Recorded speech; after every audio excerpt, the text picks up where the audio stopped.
Hello, everybody. Welcome to the Pipeline Podcast, episode 138. The show that's way too hot to be wearing a jacket because holy shit, summer is here, ladies and gentlemen. I am joined by the one, the only, the fabulous, the amazing Joypad. Jake is back on the show. How's it going, buddy? Doing good. Thank you for having me on again. And you were right, summer is here and it came hitting hard. It did. Like here in Ohio, like it's like we're very much known for having the like inconsistent weather. Like yesterday or like 2 days ago, it was like in the like 30s, and now it's in like the 70s. It's like holy shit. Man. Hey, make your mind right. Like North Carolina's the exact same way, and it gets to the point where like you could be driving down the road, see a bright sunny sky in front of you, you look in your rearview mirror and you see a storm cloud. That's how bad it can get. Absolutely. No, it's a crazy time of year, and like I'm very used to wearing my jackets on these streams, just kind of my look at this point, and now it's like, yeah, it's too hot. I gotta take it off for this one. I can't do it. Man, being a meteorologist has got to be the best job in the world because you could be wrong every day of the week and still get paid. That is true. You can be like, it's snowing today, and it's like, sir, it's July. It was like, I don't know. Right. I miss those days whenever they would call off school and they'd be like, hey, intense snow day, everybody stay home, and there's not an inch of snow on the ground. Those are fun. Now I feel like snow days probably aren't as fun for kids because they're like, all right, here's all this work you have to do. It's like, well, that's bullshit. Yeah. This might make me sound old here, but they don't like going out and playing in snow anymore. They just want to stay inside locked to X many devices. Yeah. Back in my day, Yeah, I know, right? Yeah. But Jake, welcome to the show. I was gonna say we actually sustained sledding injuries, so we were a different breed. That's fair. You're stronger than we were, because I was also I am not going. I always hated the cold. I was like, my parents were like, go outside, go build a snowman. I was like, fuck no, I'm not going outside. It's cold. It's like -2 outside. I don't think so. See, I would welcome the cold. That's the thing. I would welcome it a lot more than the heat. That's fair. But welcome to the show, my friend. It's been a minute, actually. Yeah, a little bit. Yeah. It's I think this is your first episode of 2025. I think the last one you did was our end of the year best of wrap up kind of episode, season finale, if you will, of Pipeline. And I was on quite a bit that year. No, for sure. This is a fun episode because I feel like about once a year I find myself, not purposely, but I find myself doing like a current state of the MCU kind of episode. I feel like after Thunderbolts had come out, I had found myself doing a lot of looking back upon this universe. On Lance's channel, we just did about 3 hours worth of rankings after Thunderbolts and looking, we're not quite done with Phase 5 yet because we do have one project coming up within the next month or so. But it feels like that's going to be the last proper project of the Bob Chapek's era of Marvel, the post-Endgame era of Marvel, if you will. And now after Ironheart, everything will be the new Bob Iger having come back, Kevin Feige more focused kind of projects. Yep. And later in today's episode, we're going to be talking about a couple of those. We're going to be looking back on it. We're going to have a fun little conversation. But to kind of get the show started today, Jake, this would be your first episode of Creator Spotlight, the show where I ask my guests some questions, look upon their past, see where they got their start, and just like everyone, like I do want to hear how you got your start on YouTube. Like what is your YouTube origin, or what is just like your kind of start within this entire community? Well, that goes back a good number of years because there were So there was one channel that I attempted to run back in the day that never got anywhere, and then Hmm. one that I ran before this one. And it was really back in like the late 2000s, early 2010s. Whenever you would see like those Let's Play style playlists of different sorts of video games getting popular, and I was like, hey, I want to do that sort of thing too. And because of all the different games that I had played, growing up, I thought that I might be able to shed some light onto those ones that hadn't been talked about as much. And the quality of some of those older things was really bad. So I'm kind of glad that those never saw the light of day. But they essentially kind of served as my first bit of practice where I would Hmm. stack like a camera or an old generation iPod on top of a pile of books to try and record something.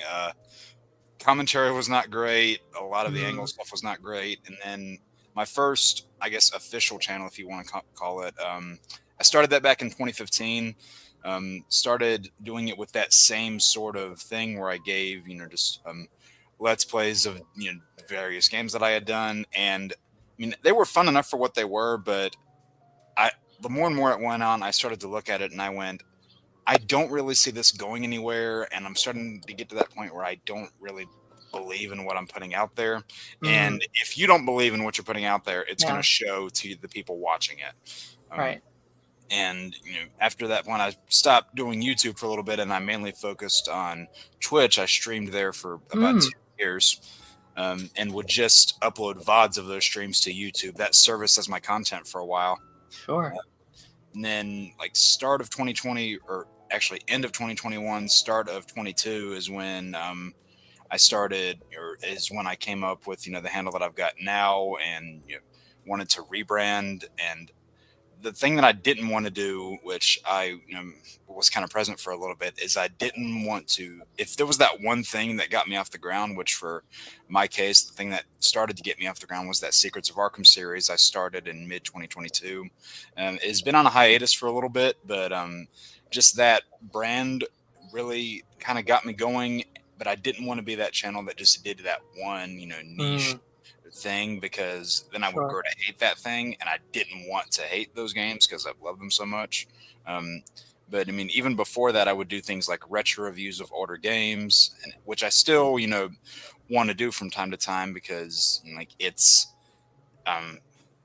what's the word I want to call it? Like even more now than they were before, you don't really see those games talked about. So maybe bringing some light to those things.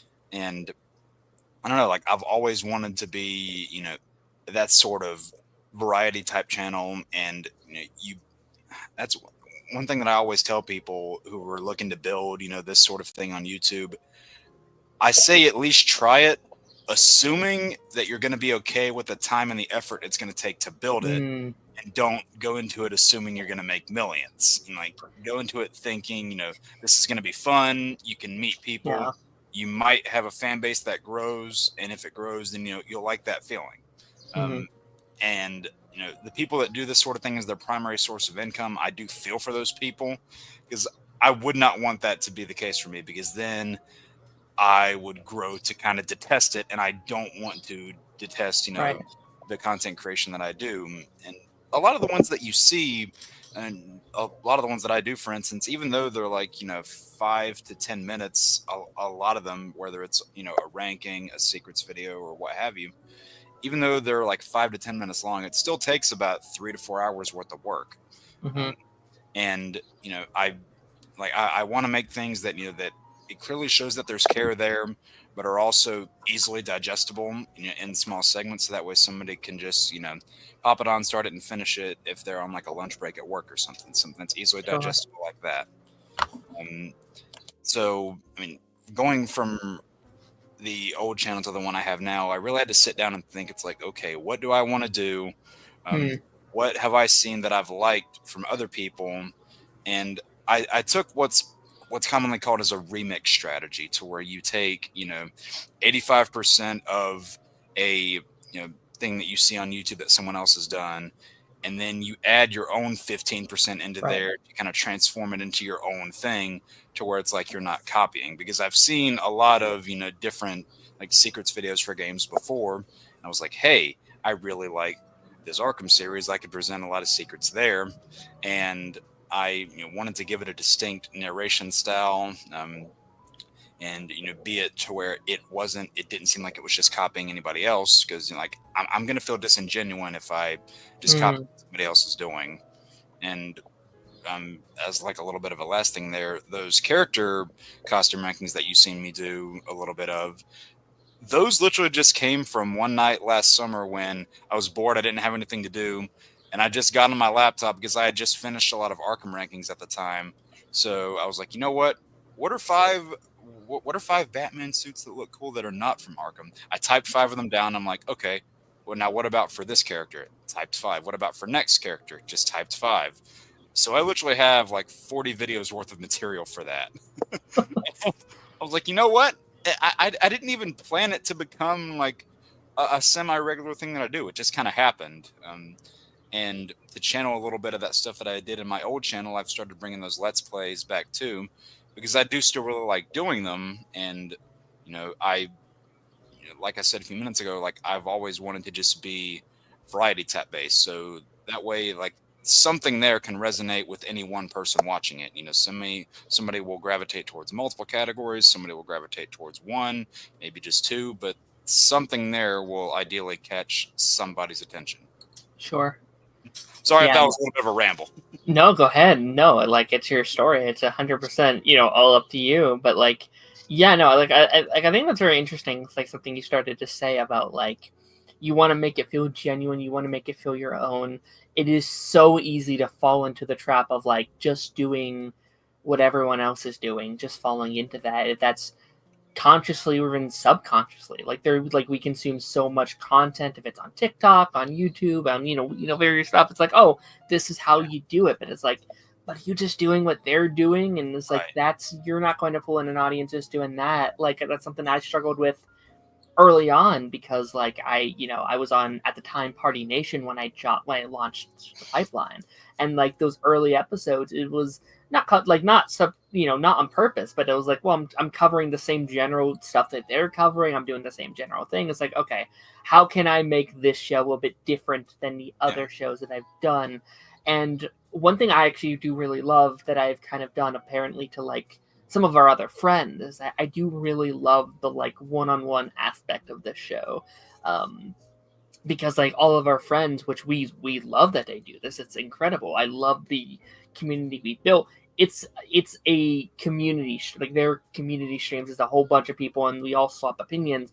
And I do like that this can be a show where we can have this sort of one-on-one or this two-on-two kind of conversation to be had. And I'll definitely say, like, I think that you do leave a mark on your videos. Like I feel like there's not a lot of people ranking like costumes or like breaking down video games to the way that you do. Like I think you have a very distinct voice and a very distinct kind of style comparatively to a lot of other people.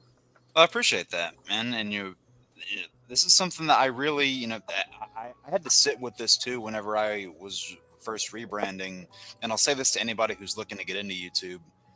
Two things. One, getting started is really hard because like it takes a lot of hard work, and you wouldn't think that. And like you might think of it and go, "Oh, when like you just upload a video, be funny, and people are gonna like you." No, you get lost in a sea of billions of videos that are uploaded every day. It's hard. It takes research. Secondly, it takes a lot of thick skin because you're going to get a ton of mixed opinions and comments. You're going to get one group that likes you to swear, one group that doesn't. You're going to get one group that wants you to make guides and breakdowns only, and one group that wants you to be as immature as possible. So like you really you can't like fall into persona and just be what everyone thinks you should. You have to be what you are.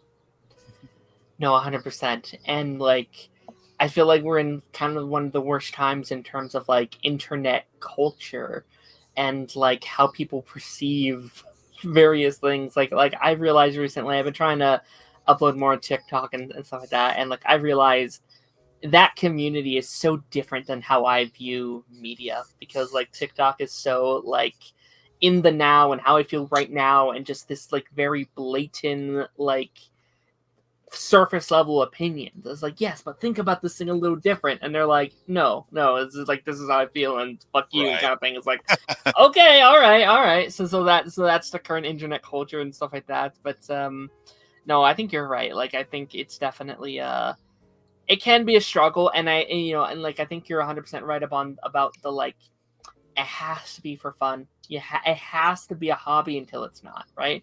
It's not bad to want this to be a job. We have friends that do this as a job, and that's incredible. And I always want to, like, if anyone can find a job doing what they love, that's incredible. Like that is what we should all be thriving for. But also, until it is, you can't be putting all your eggs in that basket. You can't. You have to love doing it first. You have to have Yeah.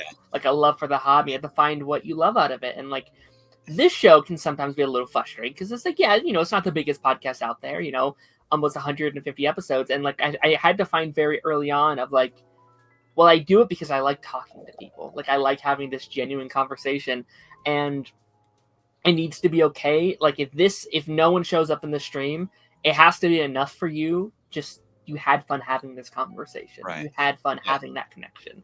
That has to be kind of like the mentality you have to go into it. So I think that's very smart how you're going into that.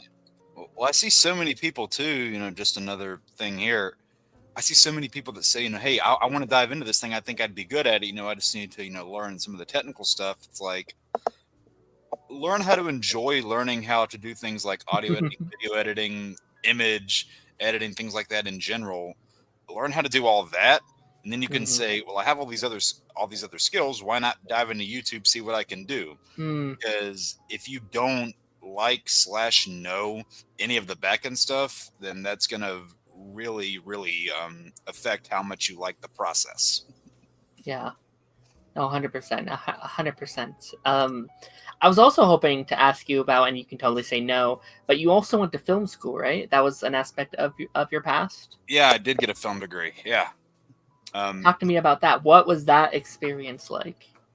Well, truth be told, whenever I first got into that school, which won't name directly for reasons, but it was just kind of on a whim because I was working at a factory at the time, and I was out on medical leave for a couple months because of a surgery I had. So for like 2 months, I couldn't work, and I was just like I was there on my couch one day, and I saw that the school that I ended up going to was still accepting applications, and I was like, well, fuck it, I don't have anything better to do right now. Let's just see if something can happen out of this. So on a whim, I applied, not even for the film program. I applied for a creative writing program. Oh, wow.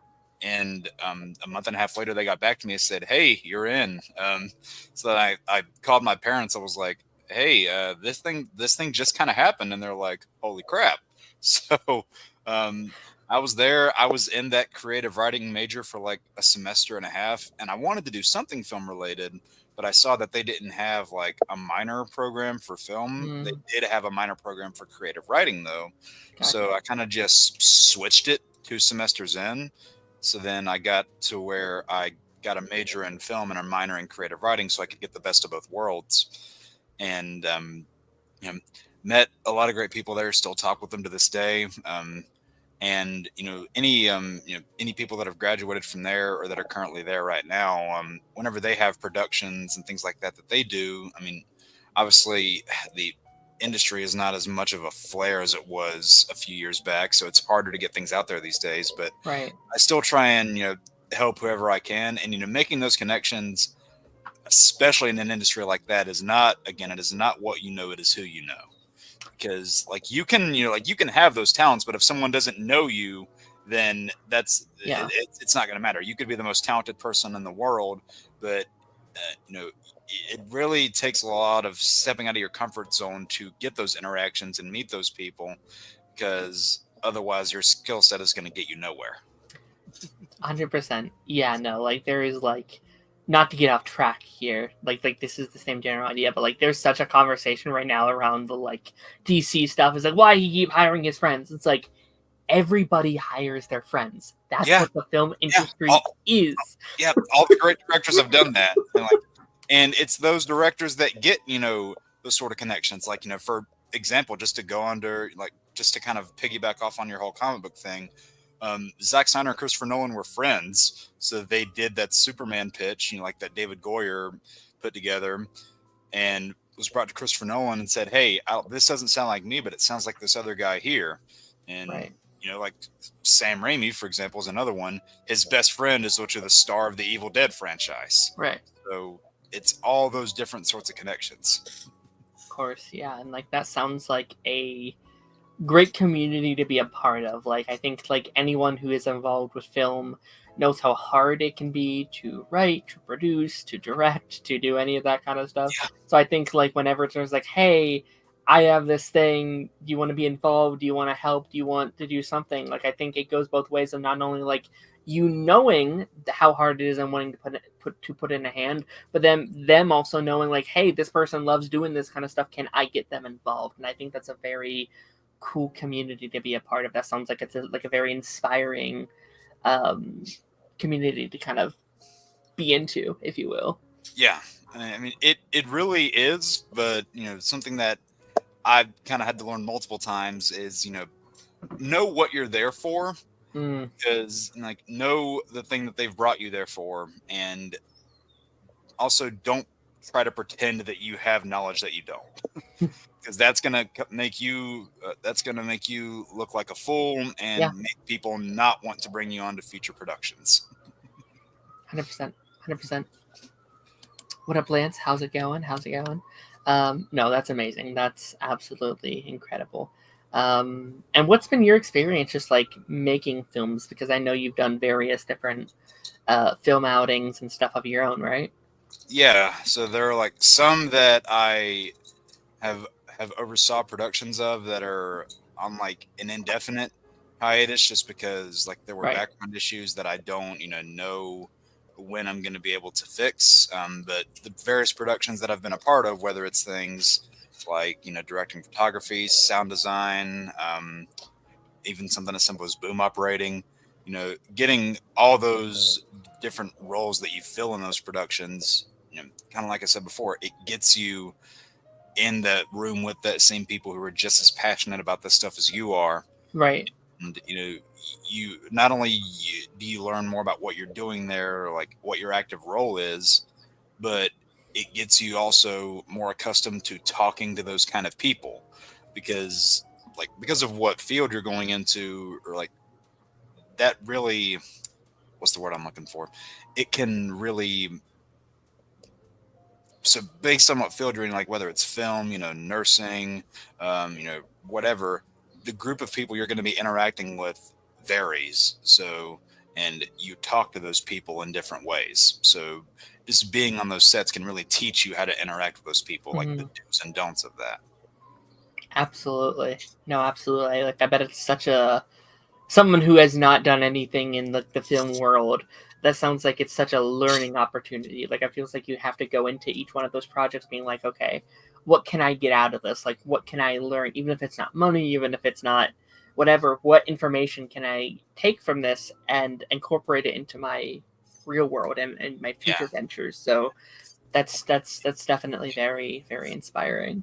And going into those classes too, like in the early days that I was there, it was basically one of those moments where everything that was shown to me basically made me go, okay, I need to forget like 95% of the stuff I think I know, and absorb what's being told to me now. That's fair. And yeah, that's some humble pie that you have to eat for this. For sure. Like, I bet there's a lot of things. Someone who has not gone to film school, who does not have a knowledge outside of just the fan stuff, where it's like, I bet this is how it's done, and then in reality, it's like, no, actually, that's not how it works at all. Actually, just shut up and listen, and and take all this knowledge. That's easy for some people. Yeah, for sure. But on the flip side of that, we're going to be jumping into a couple of the news stories in today's episode. Speaking of the fan side of things, it's been a pretty exciting week, I'd say, just to be a fan. There's been a lot of trailers. There's been a lot of announcements. They're filming Doomsday, and there's been a lot of trailers. And I feel like all the franchises are kind of like heading into a new era of their productions and stuff like that, which is very, very exciting. We're going to be talking about some trailers here. Now we've talked about some of these on some streams. I talked about these a little bit on mine earlier, or my stream yesterday, but 4 different comic book properties had trailers this week, 3.5, I will say. Yeah. So we're just going to go down the line really quickly and give just our general thoughts on some of these trailers. So Superman had their official trailer this week, which we've been patiently waiting. I thought we had the official trailer back in December, and then James Gunn's like, no, not the official trailer. It was a teaser, and we're like, oh, okay. I guess this is the official trailer. So how did you feel finally getting that official trailer? Well, when you look at the two, when you look at the teaser and then the official trailer that we've had, it definitely makes sense that this one is labeled as the official one. Because, that teaser that we got back in December was, like a lot of character and action shots, blended together. There was next to no dialogue in it. And it was, just kind of a thing to, ramp up people for the movie. And this one gave you more of an idea of, how some of these characters behave, what their relations are. Gave us a little bit more insight as to how David's Clark is going to behave both in and out of costume. And there are things that I'm not fully sold on yet, and I'm not going to say that, like this thing is bad, because obviously the movie hasn't come out, so we can't judge on whether a thing, is bad or if it's not. But I can just say like whether I am or I'm not sold on something. I think both Rachel and Nicholas are going to really knock it out of the park in their roles. If we can finally get a good live action Luthor in the movies, which in my opinion is something that has not been done yet, for the movies at least. And, also in the movies regard, maybe this is a hot take too, but in my opinion, it's been a long time since we've gotten a good Lois in the films. So, So I even said this too in a video I made a while back. That was like a Superman appreciation video. Is that like the sense of hope and optimism and the light that this film seems to be giving off is something that I think the world really needs right now. Yeah. Just because of everything that's been happening in the last number of years. So I think this is a really important movie for that reason. And I'm at a point where like I could go in and not sing anymore. They're obviously going to release at least one more thing to announce tickets, but I could I would be content not seeing anymore before going into the film. Yeah. I mean, I was kind of there with the first one where like I liked that first trailer. I thought it was very good. But also, I feel like it had been such a long time since we got footage, and there was some, not controversy, but like I feel like there was a lot of like negativity in the air that just like didn't fit well with me, and most of that was just fan people being like, "Oh, this is stupid," and it's like, all right. So I feel like some of my hype was draining a little bit.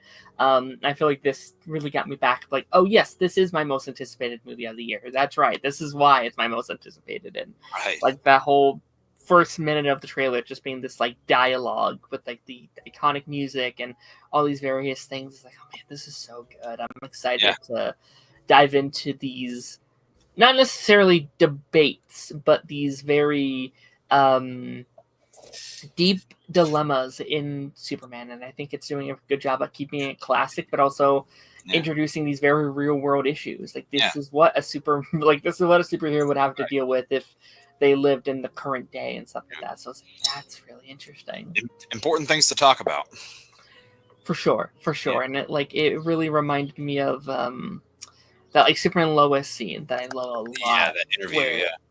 Yeah, well that too, but like that scene, I think it's with Anderson and like the season 2 premiere when like Anderson's like, man, like I want your alliance. I want to work with you, and he's like, I can't give you my alliance because I gave it to the world a long time ago. It's like, oh yes, that's the Superman I love. It's so good. Superman. Yeah, he is the world's friend. Absolutely. No, it's very excited, and I need July as we speak. I just need to get there. Peacemaker had a trailer this week. Now I know you're not the biggest Peacemaker guy. I've been very interesting on this next this next season because like I am someone who did like season 1. I enjoyed it quite a lot, but like I've had my nitpicks about what they're doing with Peacemaker and the approach we're going with this character. It's like I liked it, but did I like it enough to bring it like to swap it universes? Like that's a crazy thing to do. Has never been done before ever, and you do it for Peacemaker. Like that's a crazy thing to do. Right. How'd you feel about this trailer? I mean, I didn't I mean, I didn't love it, but I didn't absolutely despise it either. Sure. And I'm just really indifferent when it comes to this show slash this character. I mean, I acknowledge that, the show, like season one, I acknowledge that it was a well made season. It was well put together. It was competently structured. I just don't really like Christopher Smith as a character, so that really prevented me from liking a lot of it. Sure. And like you said, it's weird that they're using this as the bridge between universes. Especially since the first big installment in this new universe comes out a month beforehand, so Yeah. the timing of that's going to be a little weird. But I don't know. I'm just gonna be one of those people that like waits and see what happens. I'm not gonna really speculate there. The only thing I am a little worried about, and I think you and I might have talked about this, is some questionable things that may or may not be done with Michael Rooker's character. Yes. Yeah, I'm a little worried there. I hope there is not a tone deafness in regards to that character, if you catch what I'm saying. 100%. Yeah, like we went down a deep dive on another stream we were on this week, and like I have all those thoughts, but like it is, I think, one of those things I'm like, I'm just going to wait because I don't want to cause a panic. I don't want to cause like cancel culture ahead of time if it is like something innocent and okay. But like based on stuff we've seen, I'm like, that's a wild thing to do if it is what it looks like. Like it's crazy. Ironheart had a trailer this week, which like is kind of come with a lot of not controversy with the show, but I feel like controversy among fans. Like there's been I would say with the environment around the show and Disney and how they're handling this whole situation. We don't have full details yet, but just on the trailer itself, I really enjoyed this trailer. Actually, I thought it looked really, really solid, and I'm excited to see this one. How are you feeling on Ironheart? Kind of those same sentiments. Like the trailer looked really good. I mean, I think the show has the potential to be really, really strong. It's Agreed. just like because of how poorly placed it is with its release. I don't think enough people are going to see it. Like it should have come out like in the winter after Black Panther 2. Like because she was placed in that movie to advertise the show, and we're 2.5 years out from that movie, and it's only just now getting ready to come out. Yeah, there seems to be like 1,000 things going into the show. The marketing being so late, the show coming out so late. It's squished in between Thunderbolts and Fantastic Four, and then we're going into Avengers, and it's all this. It's like, man, there's a lot of these things, and obviously the fans are doing it any favors, and I feel like this does encourage that bad behavior when you are just being like, it's out, have fun with it. It's like, man, right. That's very unfortunate, especially, and maybe it's just because they've had so much time to work on it, but like I think it's one of the better looking Disney Plus shows they've done so far. Like the CGI or like all the special effects stuff you see in the trailer, I think look incredible. I think it looks really, really solid. I think this character was really fun and all that fun stuff, and like the fact that it might be a 2-week show is very discouraging. Even at best, it's like a 4-week show, which still isn't great. It still is not a great runtime. I feel like. And like with that, it gets me worried that it's going to fall into the same problems with things like you saw with Miss Marvel and Moon Knight, and to an extent Falcon and the Winter Soldier. It's that the leads are probably going to be the most compelling thing about the show, but the story is probably, I imagine it's probably not going to be structured for TV as well as it would for, say, a film. Yeah. Because like that's the big difference that you see with a lot of those, shows like the ones I just mentioned. There's stories that would have made for much better films had they been, a little more tightly knit. Some of the fat could have been trimmed. Whereas you have shows like, Loki and Agatha and to an extent WandaVision that were, you can tell that those stories in those seasons were crafted for TV. They were told in episodic nature. And I'm really worried that this is not going to fall under that banner at all. Because it really is a wild card. Like I think these 6-episode events are very much wild cards. I know this one came out a little later comparatively to some of those early ones that maybe didn't fit so well. Like it came closer to like an Agatha than it did like a WandaVision or something. So I am it could really go either way. Like, I think the show could be a masterpiece. I also think it could be a mess, or it could be like the worst thing they've ever put out. Like, they could really Yeah. land anywhere on that spectrum. Like, having a good trailer does not inherently make it a good project. We've had many good MCU trailers. Look at that, like Ant-Man, Quantumania trailer, or that Thor: Love and Thunder trailer. Fantastic trailers. I went into both those movies being like, "We're back, baby. Let's go! I can't wait to see it." So we'll see what the next couple weeks looks like. Yeah. And, I'll say, just as fans, like, I do want to say, try and support the show the most you can, and, support these actors, because there is so much flack going towards these actors that have done nothing wrong. They just existed. They're just doing their job, and they're getting it. I can go down a rabbit hole. I could go down a hole. You've got Ryan Coogler at the helm of this project. He's coming off of Sinners. It's like, come on, like that creative talent there should give you somewhat of an indication of the show's quality. Yeah. Oh no. Yeah. I can go down a rabbit hole of how much this culture pisses me off. Like, what was it today? It has like half of the interactions on the YouTube page are like dislikes. I'm like, yo, fuck off. Yeah. No, fuck off. I can already see it. It's going to be one of those things where, as soon as that come out, it's going to be just the latest installment in that meme where they're like, Marvel's dead, Marvel's back, Marvel's dead, Marvel's back. And then in a month, like a month or two, whenever Fantastic Four comes out, it's going to be that Marvel's back thing. It's just going to be that again. It's like retreading that same quote unquote joke, because it's not even funny anymore.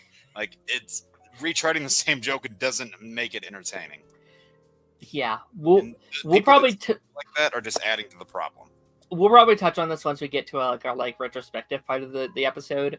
But like the Marvel's back thing makes me want to jump out the goddamn window. I hate it so much. Like, there was so much commentary around Thunderbolts being like, it's the best movie since Endgame. I'm like, stop using Endgame as your like totem pole. Like, it's like, how many times have you said that? It's like, there's like 7 projects that have been just as good, if not better, than Endgame since it. I can go down that rabbit hole. I have many times. Right. It's like, but there's something. Oh, Marvel's back. It's like, it never really went anywhere. Like, no. Do you really just want to sit there and pretend that Phases 1, 2, and 3 didn't have some duds in them? They did. They did. Yeah. I mean, granted, Phase 4, in my opinion, like Phases 4 and 5, honestly, A New Low was definitely hit with some of those duds. I will say that. That's true. But that doesn't mean, and I hate this thing too, where they say, oh, just because these things that came out were worse means that, the earlier duds that we crapped on back then, we're now going to pretend that those things are better. It's like, no, just because another thing was worse does not make another thing better. They've also, and this is going into our later stuff, but I also feel like they've had many highs. Like, I think like Phase 4 has some of the highest heights in the entire MCU. So it's just like, it's this roller coaster, like it always is.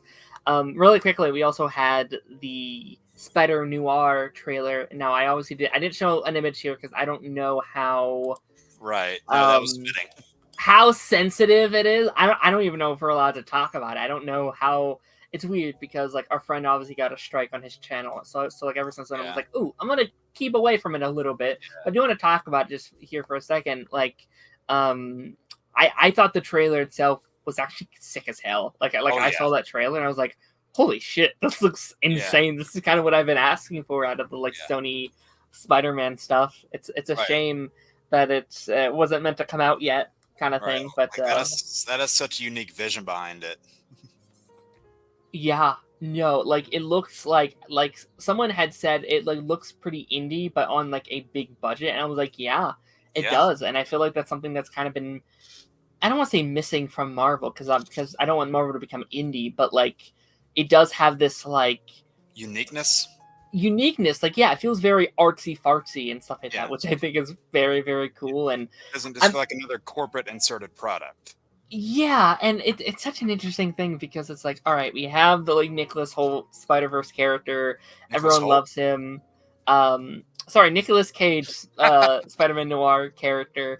And everyone loves him and he's very fun. It's like, okay, we're going to take inspiration from that. We're going to put him in here.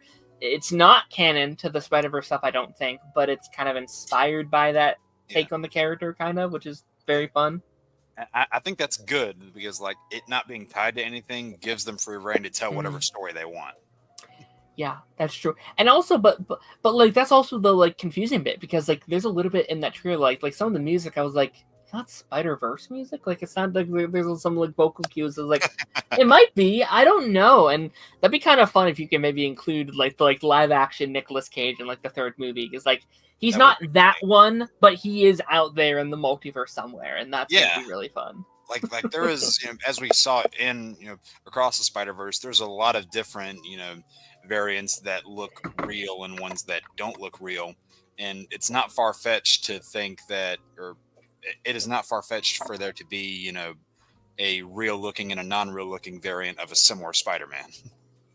100%. Yeah, and I think the fun thing that the Spider-Verse movies have done, and I think this has helped and hurt the Spider-Man brand, is like it is now all connected. Like you can't convince me that there's a single Spider-Man that has ever existed that isn't connected via the infinite possibilities and stuff like that. And I think that helps it, but also there's some things about like, but what's his canon event? Is like, well, all right, there. Now we have to do that. It's like open a whole other can of worms.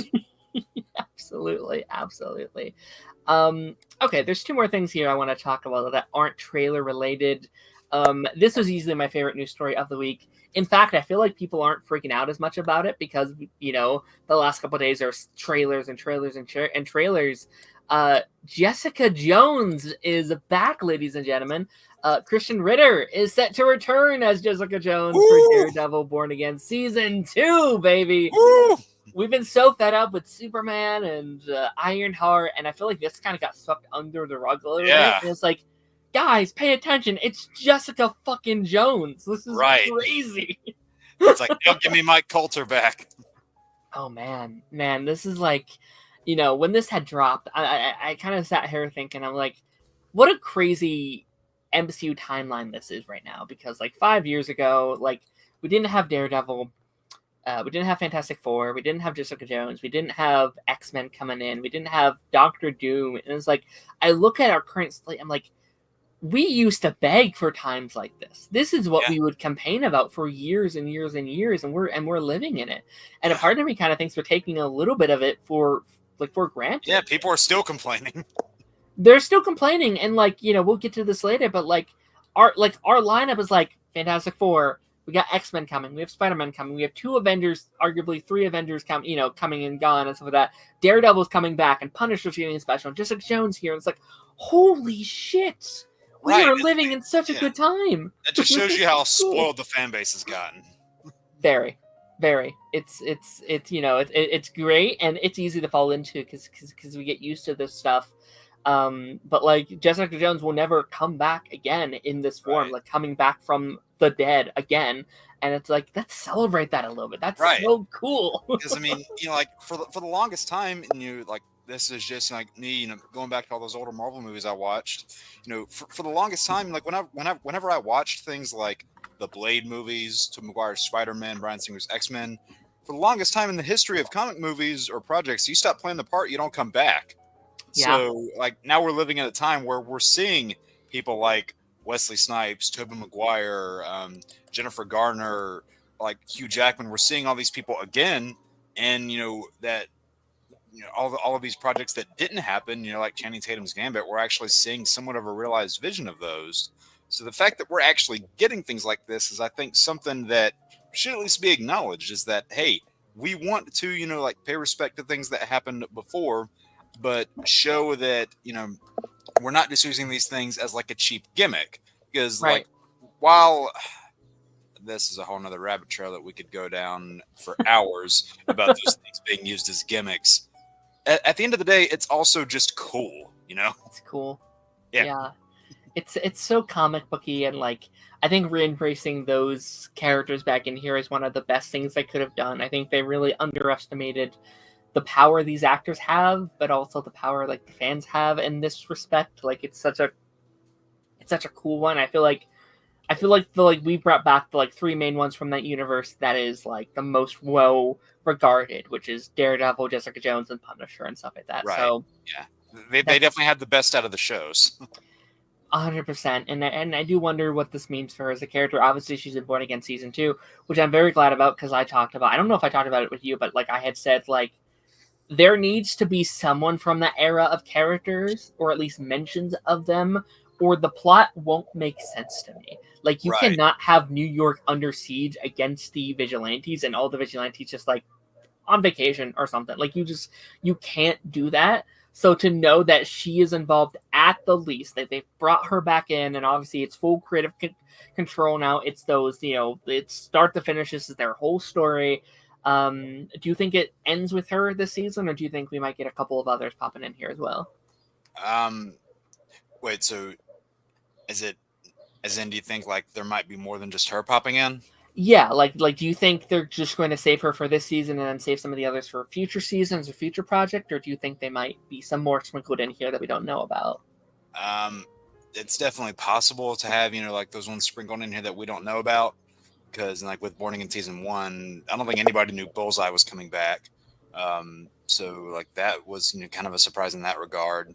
There could definitely be, some surprises in there, and they could be keeping them as surprises because if they announce that, just say as like a hypothetical, if they announce Mike Holter is coming back as Luke Cage, then expectations are going to be set for what sort of role the character would have. Yeah. Right. Or like they're going to say, oh, he's going to be in for the whole season. Or, he's going to be on for like one episode. And with them announcing that Jessica Jones is going to be returning, I'm going to guess that her role is going to be more than just, like a 1 or 2 appearances and then done. Yeah. Because they've set that up, like they're announcing it. Right. So it makes me think that there's going to be some prominence there.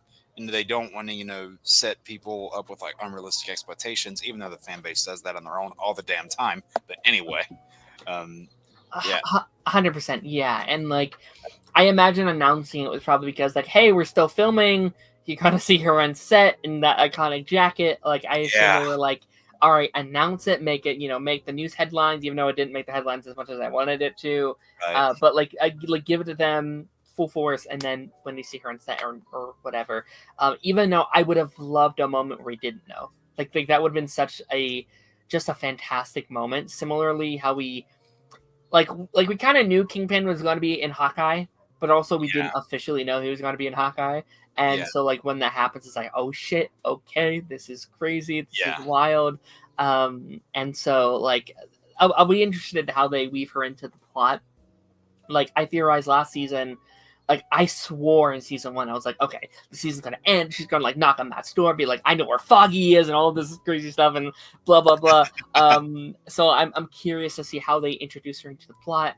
Her life is going to be heavily affected by what Kingpin is doing. Oh yeah, literally her entire thing is like sneaking around at night taking photos, and is going to be like, hey, there's a curfew, get the fuck out of here, we're arrested. Right. Like I'm so excited to see how they incorporate that into the plot. Like the whole investigation firm is probably going to be majorly like changed around. Hi, Jose. I still I'm terrible. I still have like the last couple seasons of like the Netflix era, so I haven't seen her 3rd season, but I do hear they switch up where we leave that character. Like I hear she's in a very different place in that final season, so I'm curious to see how they I gotta get it just finished. I have what 3 left. It's like Jessica Jones season 3, Luke Cage season 2, and then was it Iron Fist season 2 as well? I think those are the last ones I haven't seen. Season 2 is, I'll say it's better than season 1 of Iron Fist. Yeah. Good. Okay. Because I don't hate Iron Fist season 1, but I think just because I watched it recently, like heading into Born Again, and going in, I was expecting it to be the worst show of all time, and I got out of it. I was like, oh, it's not good, but it's like I didn't think it was like, it's not like Inhumans bad. As kind of I wasn't expecting it. It's better than the other show that was made by that showrunner. 100%, 100%. All right, one last news story here, and this one will not take long, I don't think. HBO Max. Somehow HBO Max has returned after 2 years after just like name change. Holy shit, what a crazy journey this has been, from like HBO Max to Max to now it's blue, and now it's been now it's black. Yeah. Oh, now we're back to HBO Max. Can't make up their minds. Why? Like what do you think the the like thought processes behind this? Like why are we going back to the HBO Max? I mean, I don't even really know because I mean it's not as though anyone was ever really referring to it as Max. If anyone referred to it as Max, it was making fun of it for being called Right. Max. That's Right. the only reason why. But I mean, it just having that in there, you know, it's not too many syllables. It's HBO Max. It's 4 syllables in one name, and you know, I really don't know what all the indecisiveness is between all the back and forth rebrandings, if you want to call it that. I just think they can't make up their mind on what they think, you know, will be a draw, because it hasn't been as much of a draw as some of the other streaming services. Right. But that is not going to be the thing that affects it. Like, it's going to be what you have on there, like what your roster is, what your catalog is, and removing certain shows that people, you know, grew up with 20 years ago is not going to help you in that regard, by the way. But it's a different conversation. To me, it's just such a bad look. Like, it's such an unprofessional look to me. Like, I can get the first name change. I thought it was weird, but I was like, okay, maybe they don't want to like ruin the like HBO branding with it. I was like, okay, maybe I can kind of get it or whatever. But I think going back again, like, I'm glad it's HBO Max again, I guess. Like, I don't really care too much, but it's like, whatever. And if anything, they were helping the HBO brand by having all that older stuff onto there. That is true. That is true, but I think they were just putting out shit for a while there, and they were like, well, we don't want that to be...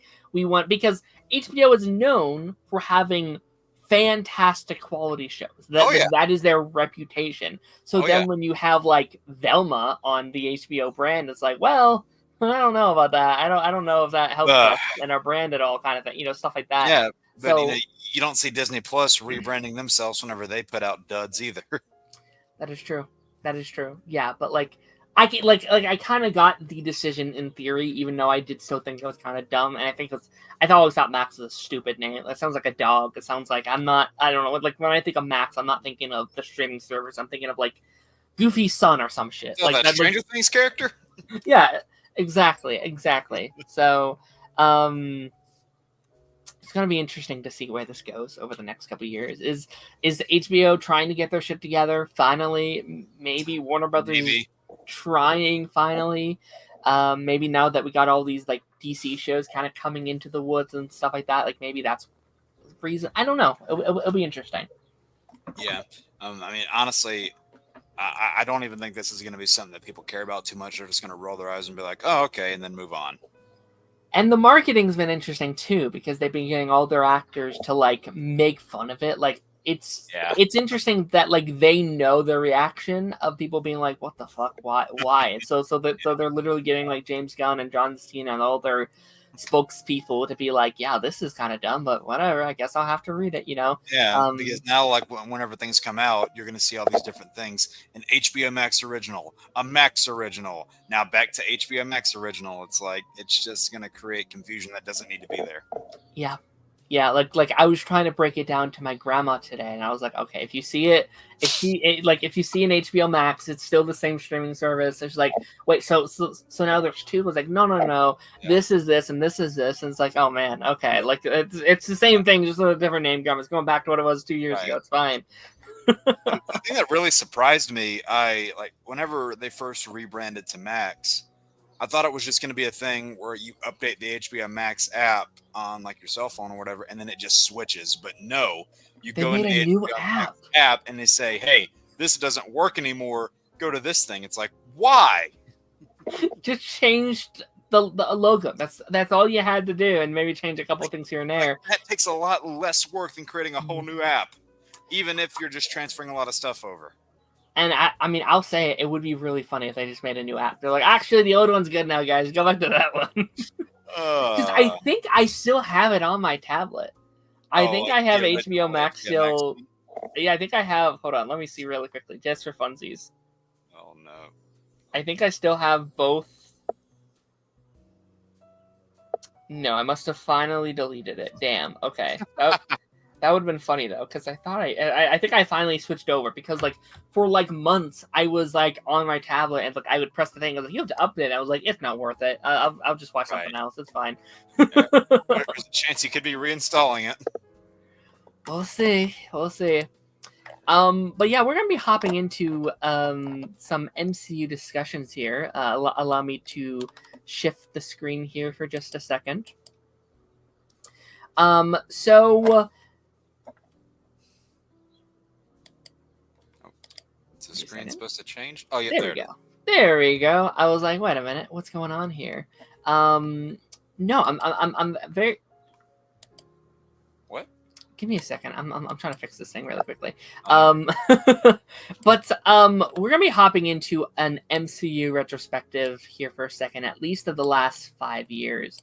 And I'll say this: it's been a very interesting couple of years for the MCU, and we'll talk about it more as we get in. But I feel like there's been a lot of.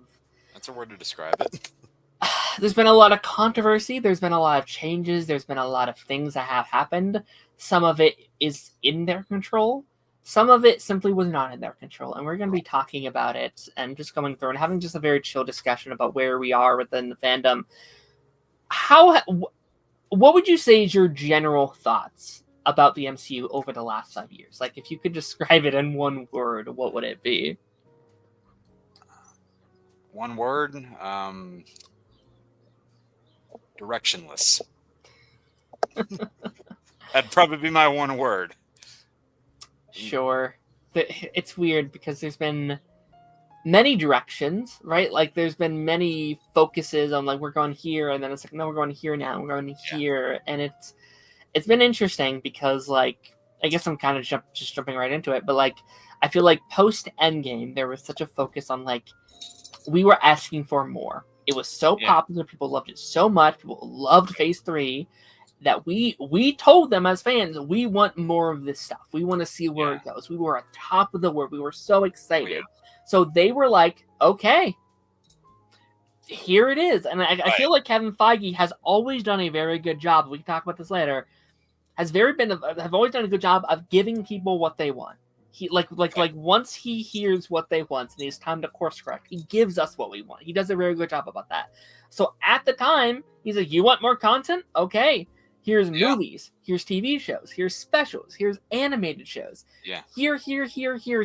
And I feel like it's definitely retrospectively been had very interesting consequences, I would say.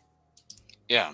And like the external direction we obviously have, I feel we have an external sense of where things are going because of all these outward announcements that have been made.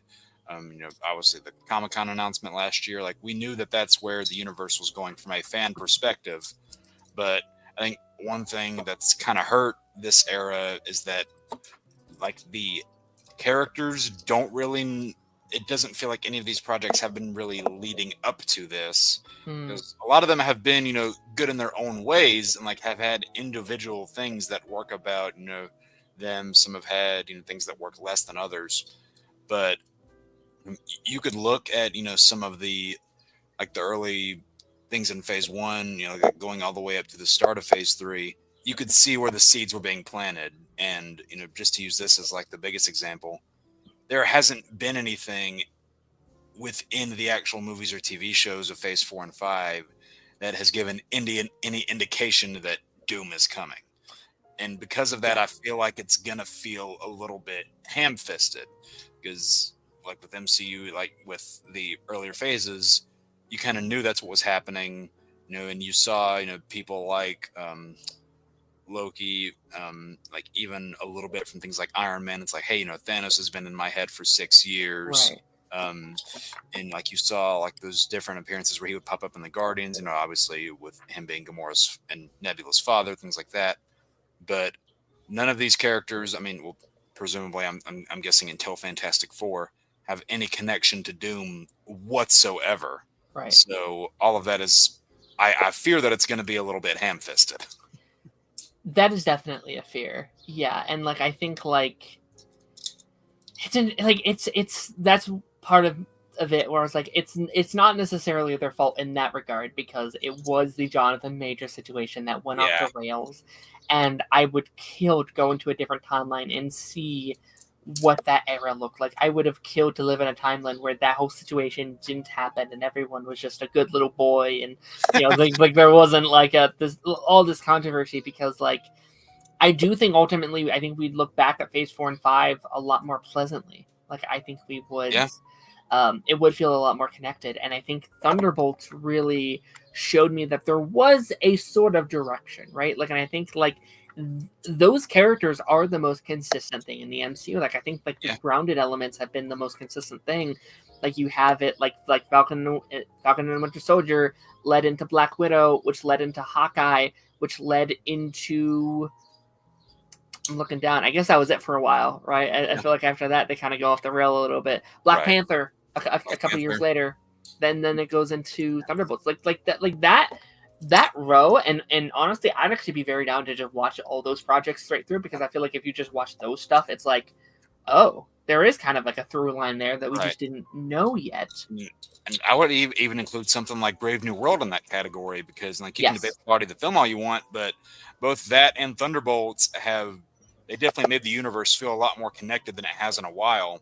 Yeah. And didn't make it to where all those projects were just so standalone without any impact on each other. I mean, granted, some of the ones like, obviously Shang-Chi, which should not feel as isolated as it is. The fact that we haven't seen him since his own movie, with the exception of What If. But because of all the different, because of how isolated it's been, that's a thing that I kind of think has hurt them. And you brought up the whole, Jonathan Majors Kang situation. I feel like, even outside of all of the, drama, I feel like if, just for the character of Kang on his own, I feel like the way that he was handled in Quantumania kind of set a bad precedent for that villain. Like if Ant-Man is able to beat a version of him that easily, then we as fans could probably think, well, there's probably a version of him out there that's stronger than this one. But looking at it, like, what sort of threat would he pose? Looking at it, if Ant-Man is able to beat a version of him that easily, like, why would the Avengers struggle against him? Agreed. Yeah. I mean, let's talk about Ant-Man for a second, because I do feel like that is a good, I think when you're looking at this era, I think that's a big one to talk about, because retrospectively, and I hate calling movies pointless, because like I don't think a movie's importance should only be regarded to its connection to a larger universe. Like I really don't believe in that, right? Yeah. But also it's like a good film at the same time. Right.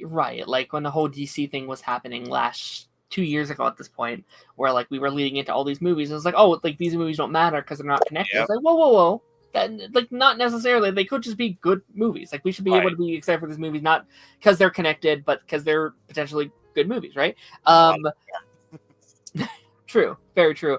But I think in Quantumania's case, it's like, man, there's really not much left after you take out the Kang stuff. Like there's not much there to really eat off of. Like there's not much remaining that makes it stand out, that makes it feel important, that makes it feel looking back on it. I'm almost like, make it non-canon, because there's not a lot there to justify its existence anymore, unfortunately. Yeah, I mean, I'll admit, Loki season 2 did a good job of closing that off to where it doesn't get visited. Which is unfortunate that they kind of had to go down that route, because if they didn't, then that dangling thread would have been out there. Well, hey, like, we know what happened outside of these films, but within universe, this dangling thread is still left over. So with the cards they were dealt, I feel like they handled it the best they could. Agreed. You mean transitioning from a story sense? I mean, you mean transitioning from Kang to Doom? Is that what you're saying? Not necessarily transitioning from Kang to Doom, but I feel like they put a bow on the Kang stuff the best they were able to. Sure. Yeah, and I almost think it kind of makes Loki better, actually, because it kind of makes Loki the end of that little story arc, and it hurt Ant-Man, but it almost makes what Loki did feel more palpable and make it feel bigger and badder. And when that season was going on, I remember being like, man, like will he be coming back, will he not? And I feel like at the end of that show was there where it's like, he could come back, he definitely could, it could still be a thing, but also it could not too. So I I am grateful for Loki doing what he did and wrapping Right. up what he could have, even if they didn't know it at the time, as that being a wrap up. Right. I want to answer a couple of these comments here really, really quickly. I remember Doom was rumored to be in Wakanda Forever. That was a rumor for a while. Yeah, And yeah, that was. do you think there was any like plausibility to that, or do you think that was just bullshit? I don't think it would have worked in any way. Because did we still have Kang at the time? We did. Yeah. I think we did. Yeah, we Because did. then, Because like, it was... if Doom would have been in that movie, it probably would have run into a similar problem with what Kang did in Ant-Man. It would have set a bad precedent for the future. Right. Considering both versions of Secret Wars features Doom in such a large capacity, his inclusion was always a very big question mark. That is very true. Like, I feel like a lot of people always did assume he would have showed up at some point. Like, I know there was a lot of people that were like, well, Kang will be the villain of Kang Dynasty, and then Secret Wars will be Doom. But man, like, you're using up your villains fast in that regard. Like, those are two very big villains back to back. Not saying you couldn't do it, but I would wonder how you would have, how they would have handled that. Yeah, like those are the villains that need multiple installments to live up to their full potential.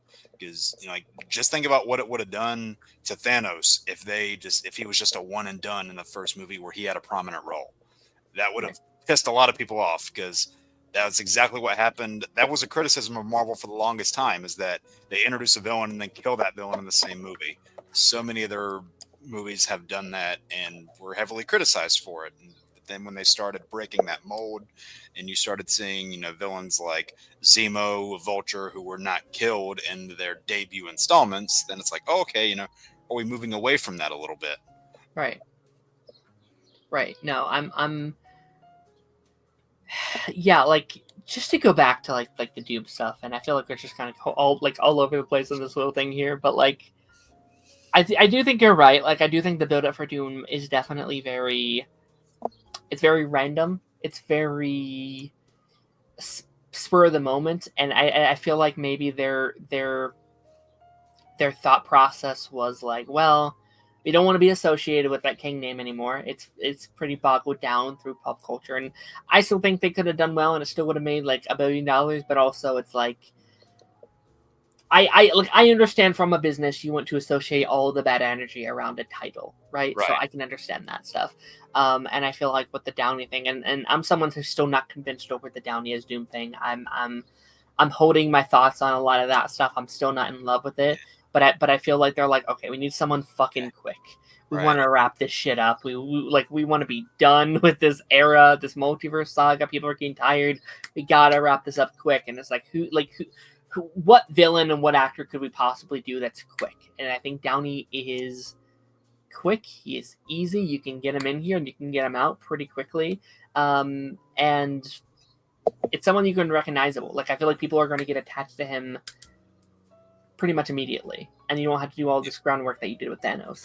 Yeah, well, that's what I feel like. It's such a double-edged sword, because on one side, they tried for years to bring in people that could kind of carry that mantle of those Avengers projects on from the Russos.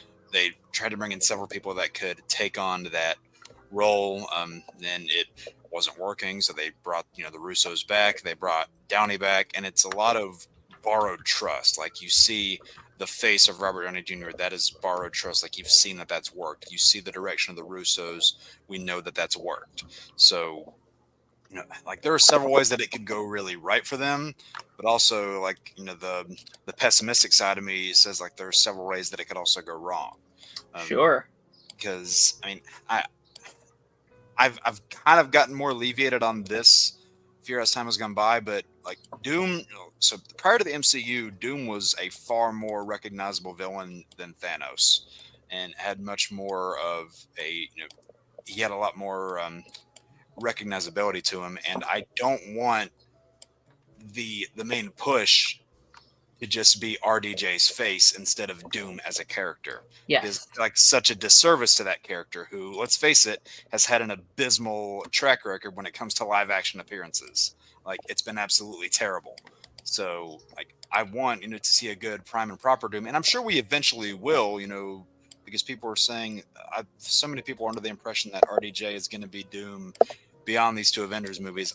I would almost guarantee that that's not going to be the case, because the point of it is that it's a multiverse Doom. It's a multiverse type of story. So we're likely to see a prime and proper Doom later on. But it's been brought up too that if we see, this version of Doom played by RDJ, he started the MCU, as it was known for many years. So he would essentially be the one to kind of reset it and have it go in its new direction. There is something oddly poetic about that. Hi guys, thanks for the invite, Darren. Hey Phil, how's it going, buddy? It's going. I actually really enjoy what you guys are talking about, even though I kind of don't necessarily agree with some things, but I'm here to offer counterintuitiveness. Go ahead. I think that pivoting to Doom from Kang, I thought at first it was bullshit, like as I typically tend to, right? Like everyone tends to, because at the time, when a character like Kang the Conqueror gets brought into the fold, especially in he was introduced in Loki first and foremost, and I think that goes over a lot of people. But I think I mentioned on Party Nation on Tuesday, it was either that or maybe even Council of last night, that a lot of the Disney Plus shows for general audience members who specifically just go see the movies, they would either look at it as either homework or extra credit, or something more supplemental. And I think that's kind of where the divisiveness of what happened with Kang it can kind of factor into that a little bit. And it's unfortunate, because I think Kang the Conqueror is actually a pretty lethal villain, all things considered. And given that the multiverse saga is the multiverse saga, you would think that he would be the primetime villain for that. But given the abysmal reception to Ant-Man and the Wasp: Quantumania, coupled with everything that happened with Jonathan Majors, it's like what exactly was Marvel supposed to do, right? And it's kind of a tough situation all around, because Kang Dynasty and Secret Wars had been going through a couple different writers. Jeff Loveness was on Kang Dynasty, and then Michael Waldron was penning Secret Wars. And then once Ant-Man Quantumania didn't do what it needed to do, Loveness gets shown the door, and Waldron is then handling both versions of the movie. Yeah. By this point, Marvel's doing their thing with Phase 5. And then obviously the thing happens with Jonathan Majors. Somewhere in there, obviously the Russo brothers were being, courted, like, hey, do you guys want to do Secret Wars? And I think there was some hesitancy to go into that, because if you're going to do Secret Wars, you kind of need to establish Doctor Doom. Right. Because as I mentioned in the chat, like he is a very integral character to both versions of Secret Wars. So when it came time to do that movie, they were like, we always said we'd do Secret Wars, but how the fuck do we get there? You know what I mean? Yeah. And McFeely came up with a pitch apparently, and that prompted them to get together with Downey, and they pitched him the idea.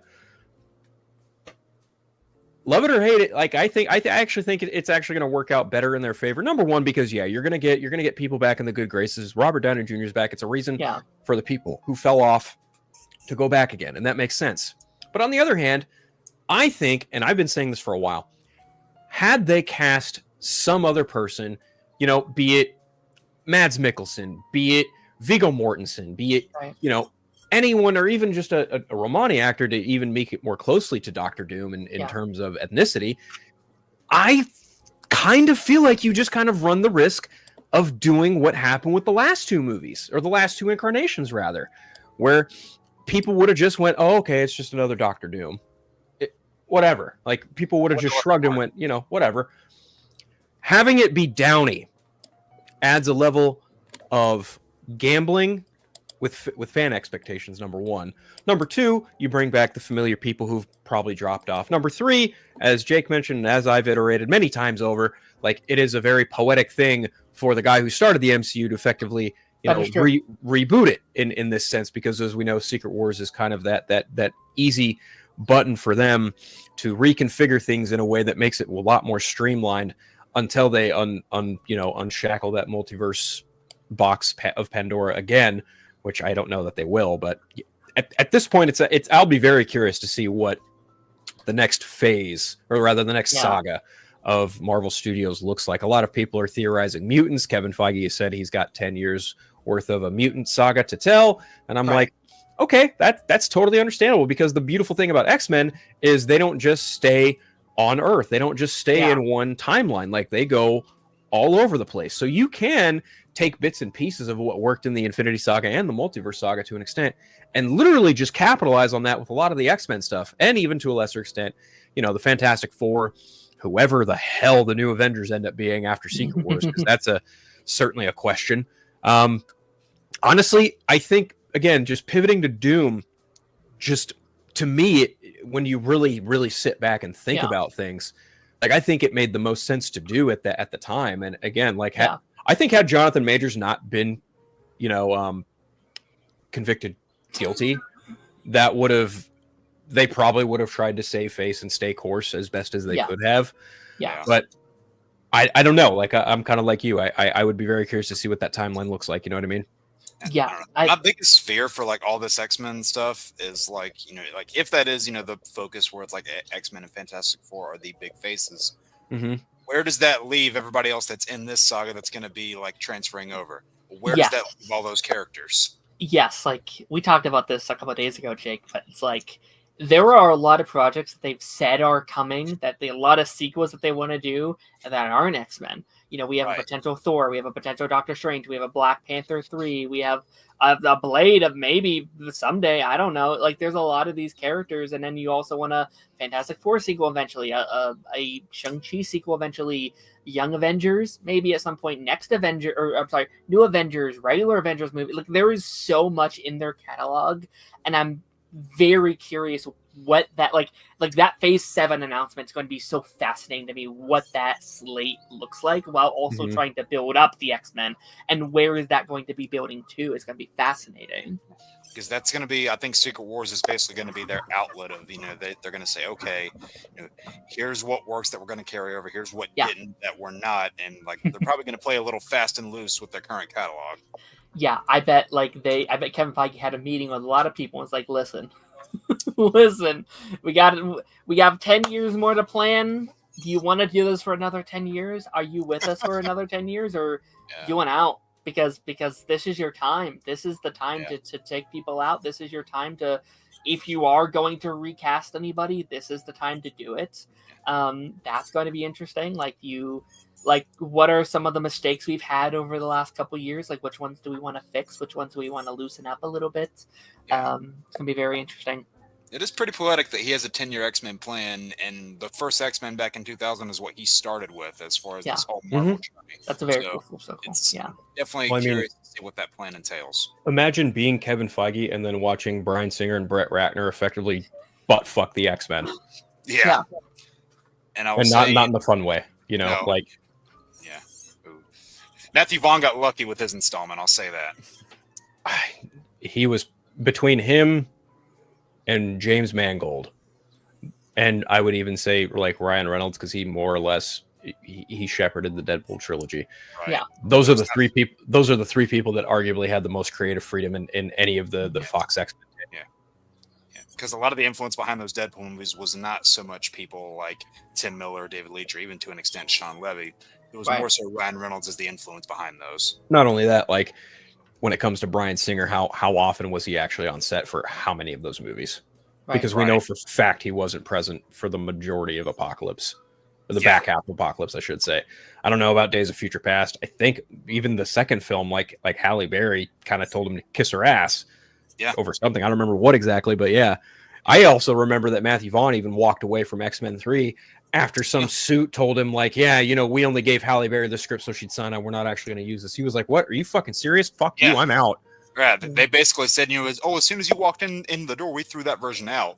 And the Bryan Singer wasn't even on there for long because of the whole Superman Returns stuff. Right. It's just, it's kind of strange to me that, like, Fox, 20th Century Fox would be like that. Yeah. But at the same time, it's like, the late 90s, 2000s, fucking bean counters starting having more prevalent presence in all this shit. It's not surprising. It's just kind of sad. And you would hope all the like squabbles between rights would have been long done with by now, but no. You'd think. Yeah. Let me read these comments here really quickly, and then we can pivot. I hope it's Howard the Duck being the next. Do you think we're ever getting proper Howard the Duck in like live action, or do you think Beyond that's just a no-go? cameos. Yeah, like I think considering that the 1980 was it 86, 84 movie. 84, yeah. Yeah, the 1984 movie was just such a joke Yeah. that I feel like that has just kind of perma-stained that character as nothing more than a joke, you know? So it's kind of tough to say, honestly, but I mean, it'd be funny as hell if they did it in like a what if scenario. Right. That would have been their place to do it, I feel. Yeah, absolutely. No, the name is definitely not well regarded. No, not in the slightest. Tyler also talks about Noel being included, more so jokingly, I think. I think we're done with Sony completely. Like that side of Sony, I should say, that little universe that we had trying to brew. I think we're... If you could even call it a universe. Yeah, one of the most disjointed universes ever, honestly.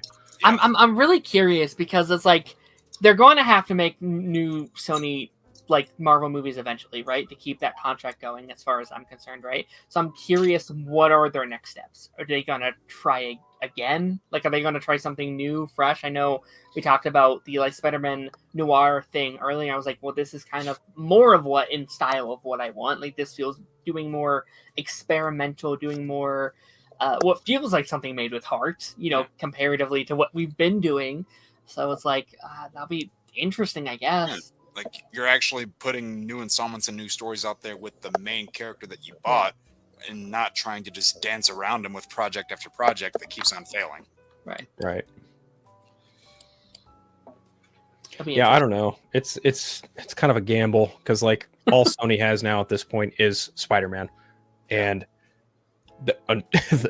unfortunately for them, they are obligated by contract to work with Marvel Studios on Peter Parker specifically. So it's a very push and pull relationship, because now Marvel Studios kind of has the leverage to be like, look, everything you've done prior to us helping with Spider-Man, and even after that, when you guys tried to fucking divorce us, has blown up in your face minus Venom. Yeah. Like Sony does not have a leg to stand on when it comes to any of this. They don't have a streaming service like Disney. They have to license their stuff out to Netflix. And I think Disney is more than welcome to playing the long game when it comes to getting the rights back to Spider-Man. They already have the merchandising rights. They have the television rights. Yeah. At this point, they're just waiting for Sony to get so desperate that Sony's finally like, you know what? Fuck it. Here you go. We'll take our big bag of cash, because they only paid like what, $7 million or something like that for the rights to Spider-Man way back when Stan Lee sold it. Yeah. So and Spider-Man being the box office juggernaut that it was, of course Sony has the fortitude and testicular know-how to be like, yeah, no, we're not selling this. We're a $1 billion company. Well, guess what? Those $1 billion days are coming to an end. Yeah. So yeah, like any day now, Sony's going to get as desperate as Marvel was back when they were on the fringe of bankruptcy. Correct. Yeah. It's just a matter of like, what is going to be the thing that bankrupts them? You know what I mean? Right. Mm-hmm. That's the question.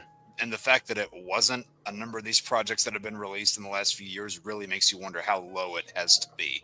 I can't believe Tony Vinciquerra, Sony, whatever the old former CEO of Sony Pictures, was like, oh, those movies weren't bad. It's like, did you actually watch them? Yeah, I remember that comment. Like, dude, read the fucking room, bro. If those movies weren't as bad as you say they are, why did they flop harder than anything in the last 3 years at the box office? Like, what are you talking about? Yeah. It's like, I'm pretty sure one, if not more, of those movies have lower IMDb ratings than Batman and Robin. Oh, probably. And it's interesting because, like, I do think there's fun opportunities there, at least from a creative sense of, like, okay, we have to make movies that are Spider-Man related but aren't Spider-Man. What could we do? And I feel like there are characters in our arsenal you could do that with and could be fun and interesting. they just chose the wrong ones or chose the wrong directions with the ones they had. Like, I think Madam Web could have been a really sick movie. That like pitch we heard years ago about this like time heist, Spider-Man movie. I was like, hell yeah, that sounds incredible. Sign me up. Terminator, yeah, right. Yeah.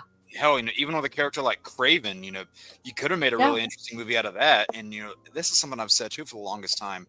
Just because there's nothing about being the protagonist of a film or a story that says your character has to be a good person. There are several films and stories that have either morally gray characters or characters that are just flat out bad. Look at Game of Thrones, look at Breaking Bad. There are so few morally sound characters there, but they're compelling stories. They're interesting. That's what drew people to them. And if you wanted to flip the whole thing around on its head, for that Craven example, I guess specifically, do like a Craven's Last Hunt scenario where you have Craven as the quote unquote protagonist and Spider-Man as the antagonist of that story. Right. You could flip something around there, because that would be so different and so unique, but still have an essence of familiarity to it. It's interesting because I don't know how much of that whole situation to trust, because I can be like, well, they couldn't use Spider-Man, so blah, blah, I can get this, but they said they could use Spider-Man, so it's what's been the deal the last 7 years? Yeah, it's why then? You could have done whatever the heck you wanted to. They wanted to pretend that villains like Hypno Hustler and El Muerto were profitable, when no one except diehard comic fans knew who those characters were.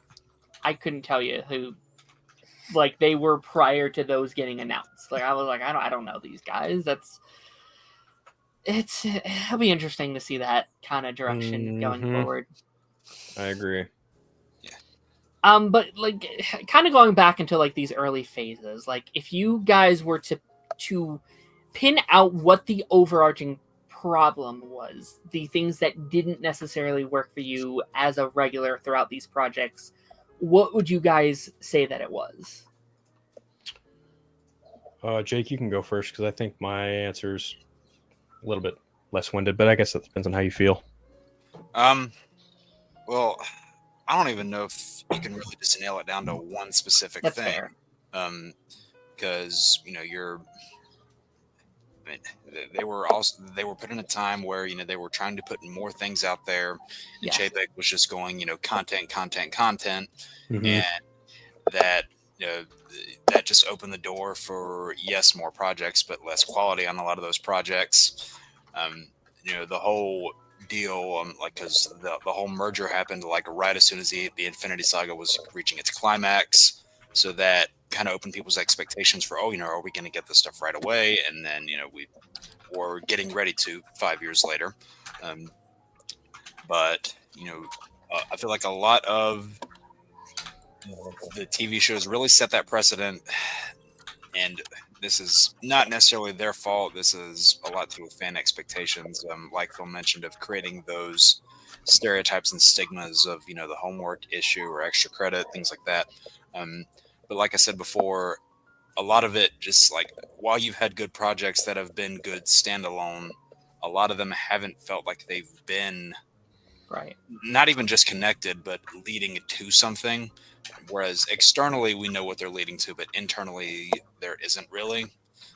Which they kept planting seeds in the early films of what character was going to appear where, and I don't think that's been nearly as well thought out throughout this phase. Where they introduce these characters, they go, are we going to see this person again? Maybe not, probably never. Who knows? And they're starting to get back on the right track, I feel, but you can also feel that a lot of the movies had very taped together plots.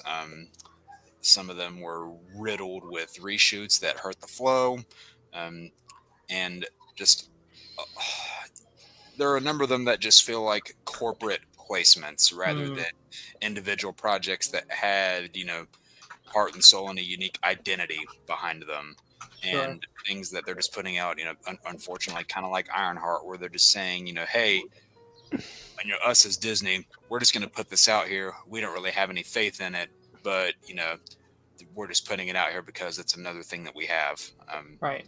And So I think all those things that I just mentioned kind of contribute to it. That there's really no one thing that's done it more than the other. Like all those things together have led to what we had, and they're starting to get back on the right track now. It seems. I guess we'll see how true that ends up being, but yeah. Yeah, I mean, I would just agree with that. Like, it seems like there was just so much thrown at them. Like, there was so much all at once of, like, we already mentioned all of it, but like it was a COVID, it was a writer strike, it was your main villain having to get kicked out and changed out with another, and Poor like leadership. yes, the like Bob Chapek stuff 100%. And it's like, I'm not saying all of his ideas were bad. He probably had some good ideas and focus, and I think Kevin Feige probably tried the best that he could. But like, that interview came out last week about him, like, people couldn't get a hold of him. He stretched so thin, and I think that's very apparent once you look at some of the projects that were more well received. Like, you have the Deadpool and Wolverine, you have the Guardians 3, you have, I know some people don't like it, but Internals. I think these are projects that were more focused on the directors and the creative team on their individual films, and then the big like team up movies, the like things building up to a larger arc, were the ones that felt a little bit more corporate. They felt a little bit more color by number, and I think that's probably because, well, Ken Feige was probably just he was focused on all of them, and he couldn't focus on one particular vision. He was focusing on all like 50 projects they were working on. That's like, that's very interesting to see from that lens. It's also pertinent to remember that around the time of when the real failure of Secret Invasion was starting to settle in, Marvel announced that they were doing a rehaul on their television department. Brad Winderbaum took over Marvel Studios' arm of television, which I think is the best decision they could have ever made. Having listened to Brad Winderbaum talk about making X-Men 97 in San Diego was a fucking breath of fresh air. Yeah. But also, it's just like, Kevin Feige is only one guy, and I feel like you can show that plan internally to Marvel Studios and get everyone on the same page, but if you don't have someone avidly in check on the movies, on the television, and as well as the animation probably to a lesser extent, depending on what project you're referring to, right? Then you run into the Bob Chapek telling Kevin Feige, "Hey man, chop, fucking put it out," right? I ultimately also think that one of the biggest letdowns and biggest misses, specifically in Phase 4, was ending Phase 4 without any kind of big team-up Avengers movie. Yeah. That was a big mistake, in my opinion, because if you look at it at the returns of everything from Phase 4, regardless of the quality of the films or even the TV show, fucking Thor: Love and Thunder made money. Wakanda Forever was a fucking great hit, despite the fact it did not quite reach the same $1 billion mark that the first movie did, but still, it was still very profitable. Loki, one of the most well-renowned, well-regarded, well-reviewed series on Disney+. Eternals might have been a bit of a stinker, but even still, like, people love the fucking shit out of that movie. Yeah. WandaVision, again, another grandly heralded TV show on Disney+. Falcon and Winter Soldier, same deal. But then you get into Phase 5. Yeah. What happens? You start off with Ant-Man Quantumania, dip, right? Complete dip, complete and utter, just fucking like nobody gave a rat's ass, straight up. Because no one knew. They were like, who the fuck is Kang? Why is he in an Ant-Man movie? Isn't he like the big bad of the whole Shabbat? Why is he being shown here first? It almost felt like they prematurely came a little too quick with their load. And then you just couple that with every other TV series that came in 22 and 23. Yeah. The quality of those shows was drastically different than the quality of WandaVision, Falcon, Winter Soldier, and Loki, especially Loki. And even Hawkeye to an extent, too, because I think Hawkeye was also 2021. That's right. Yeah, it was. Yeah, just having Kang brought in that way and used the way he was, even if you wanted to excuse it away as, this is a version, this is a variant, it just set a bad precedent for the look of, is this supposed to be our big bad? Then why can Ant-Man so easily beat a version of him? And to your point about Secret Invasion, that could have just as easily been your Phase 4 team-up movie. 100%. Yeah. 100%. They had such an easy solve for it. And it like that is such a cool Avengers movie lineup because like I love the idea of like a movie where you're trying to create a new Avengers, right? Where you're trying to have Sam build this team, but you can't because he can't trust nobody. Any one of this team could be a scroll at any point in time. It's Yep. like, well, maybe the Avengers shouldn't exist. Yeah, And think about it. Think about who your roster could have been at that point, right?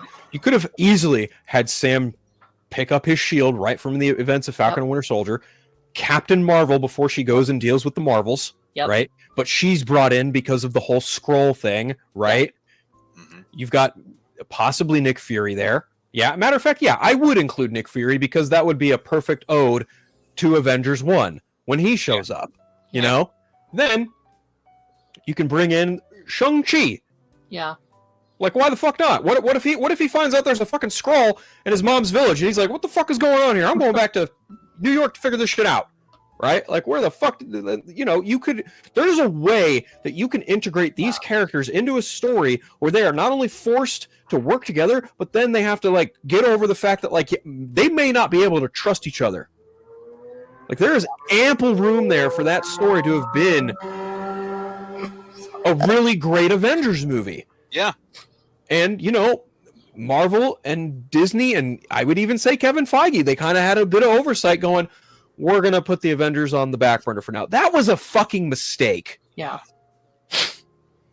Yeah, because like they just, and you know, not having, you know, that as your Phase 4 team up movie not only hurt the structure of everything as a whole, but also completely undermined the Skrulls as a threat. Oh, God. And made them such a non-threat. Yeah. It's so like looking at how that show ended. I saw a video of someone talking about it the other day. They're like public enemy number one. Like you end that show with like the like president being like, well, anyone can be a Skrull, so just go out and kill them. It's like, this is huge. This should be changing everything. And we've seen no consequences. I understand why. I also wouldn't be touching that show either. I would not be shocked if they're like, that one's not canon now. Just don't worry about it. Just we're forgetting it. But like that's such an insane way to end your story. And like there's such an interesting character. Like they are such an interesting story to push your universe forward. Like there's so many consequences that those characters can bring, and it's like, they're gone now. It's like, all right, whatever. And those would be, you know, foundational bricks to build that new Avengers team on. You know, like who can you trust? Who can you not? Like what sort of relationships can these characters bring? You know, these characters who might have fought next to each other in these bigger invasions, but haven't gotten to actually know each other on any deeper level than that. And and like I think like retrospectively, I like if I was building this from the ground up, maybe I wouldn't even do the Multiverse Saga. Maybe I would have focused on the Thunderbolts, the grounded stories, and the Skrull stories. And it feels like you have these space stories that we're building up. You had these grounded stories, and it would make sense to have like these two various different Avengers team that you're building up have to fight. You know, like neither one of them know what the heck is going on. Part of that is what the previous saga was back in the day. You had the grounded stories like the Cap and the Black Panthers. Then you had the more fantastical stories like the Thors and the Doctor Stranges and the Guardians, things like that. You had that mix, but they were all building up to the same thing. Right. And I think had they done a Secret Invasion movie, the best post-credit sting you could have had would have a Skrull be revealed to be a Kang variant. Yeah. That's how you kind of lay the foundation for the fact of like, hey, he's coming, you know, like that to me that's what I would have done. But you know, I don't fucking work at Marvel. So it's tough. It's a tightrope. I mean, because then if you do something like Secret Invasion, you know, you kind of have to justify why Wanda Maximoff is no longer there. Obviously, would Doctor Strange play a part? Yeah, I'd imagine Doctor Strange might have played a part in that. Yeah. But you know, you effectively lose a lot of big players that you didn't have before. I mean, you could probably get Jeremy Renner back in there for the fun. I'd have to imagine that Mark Ruffalo's Science Hulk, Smart Hulk, whatever, you very well could have had him be revealed to be a Skrull, and that's the reason why he fucking takes it upon himself to isolate himself again. Oh, interesting. Yeah. Because that's, you know, kind of a common theme with his character is that he like puts himself in a purgatory because he doesn't trust himself. Right. Right. Like there are a lot of different ways you could have done a fifth Avengers movie before leading into, Kang Dynasty, Doomsday, whatever, and then Secret Wars. Hell, I wouldn't have minded 2 Avengers movies before these 2 that we're getting, kind of mirroring, phase 1 through 3 a little bit, but Because That's my we're having to build the team so fast. that's my biggest thing going into this movie that I think has kind of dampened my hype. Where it's like, okay, you're bringing Downey back, you're bringing potentially Chris Evans back, and all these OG characters. That's fine, but we haven't had time apart from them in a way that feels satisfying. Right. Yet. Like I was so excited to see. Okay, what are all like? We've spent 5 years building these new characters that I genuinely really love. I love all these new characters we've gotten. But we haven't seen them interact, and by the time we do, it's like, yeah, but Downey's here, guys, have fun. It's like, all right, I guess. I don't know. I mean, that's one of the biggest questions that I've got going into this too. Is like, what's going to be the bridge between building up this new Avengers team who we have now, and all of these old faces that we know from 20 years ago? Like, what is going to be the thing that bridges those two together? Yeah, and there's Loki. Probably. Yeah, I can see that. And there's so many characters, like you just said. There are like all the characters that were there in the original several movies, and then there's all the TV show characters and all the movie characters and all these. We have Avengers, we have New Avengers, we have Guardians, we have Defenders, we have Young Avengers. It's like there's so many, too much to like. You can film this cast to the brim, and there will still be probably dozens of characters that aren't featured in these Avengers movies. And that's not even including the names they left out of the chairs. Yeah. Oh yeah. Like, it's easy to include that many characters in a comic book, but it's hard to do that for film. Don't be surprised. Satisfying. Just don't be surprised when Avengers Doomsday and Secret Wars come with a hefty price tag of $500-600 million worth of production. Don't be surprised at all. How much of that is going to go to Downey alone? Allegedly 80 million, 90 million, something like that. Crazy. Hey, if I were him, yeah. Oh yeah. If I was him, I'd be like, "Hey, do you need anything else from me? Do you need a? I'll keep doing this." And Disney'd be like, "Okay, blank check." Right. Because Disney can afford it. Yeah. Yeah, it's like chump change to them. Yeah. Right. Good God. Corporations. Right. You can hope for the best, but there's a lot of skepticism. Plenty. For sure. And again, Thunderbolts to me felt like an end or like the new start of an era. Like it definitely felt like, okay, this is the first full Bob Iger's back, like Kevin Feige's more focused project within this bunch. And this whole final row here is like all the projects that we know are coming within these next 2 years. This is all we kind of know, set in stone. They've either been filmed or about to be filmed kind of stuff. How are we feeling about the future of the MCU? Because again, I know it's very every person is at a different spot. Some people are through the moon. Some people are kind of have fallen off. How do we feel mentally going into these next 2 to 3 years of this universe? I mean, these are probably some of my most excited projects that I could be excited for, specifically like Doomsday and Spider-Man. Right. I'm a Spider-Man fan. Jake's a Spider-Man fan. And he's also an X-Men fan. X-Men are going to be in the next Avengers movie. So it's kind of hard. And also Fantastic Four. I have to up front say, Fantastic Four is my most anticipated superhero film of the year, straight up. Yeah. And I'm very, very ecstatic to see where that goes. But, the 3 films that I am excited for all happen to be about some of my favorite characters, i.e., Fantastic Four, Spider-Man, and then obviously, the Avengers includes the likes of Professor Xavier and fucking Chris Hemsworth, because again, it's Chris Hemsworth not under the direction of Taika Waititi. So, there's a lot to be excited about, I think. And then even going into Secret Wars, and I like Vision Quest, I think it's going to be very interesting to see how they reintegrate Ultron.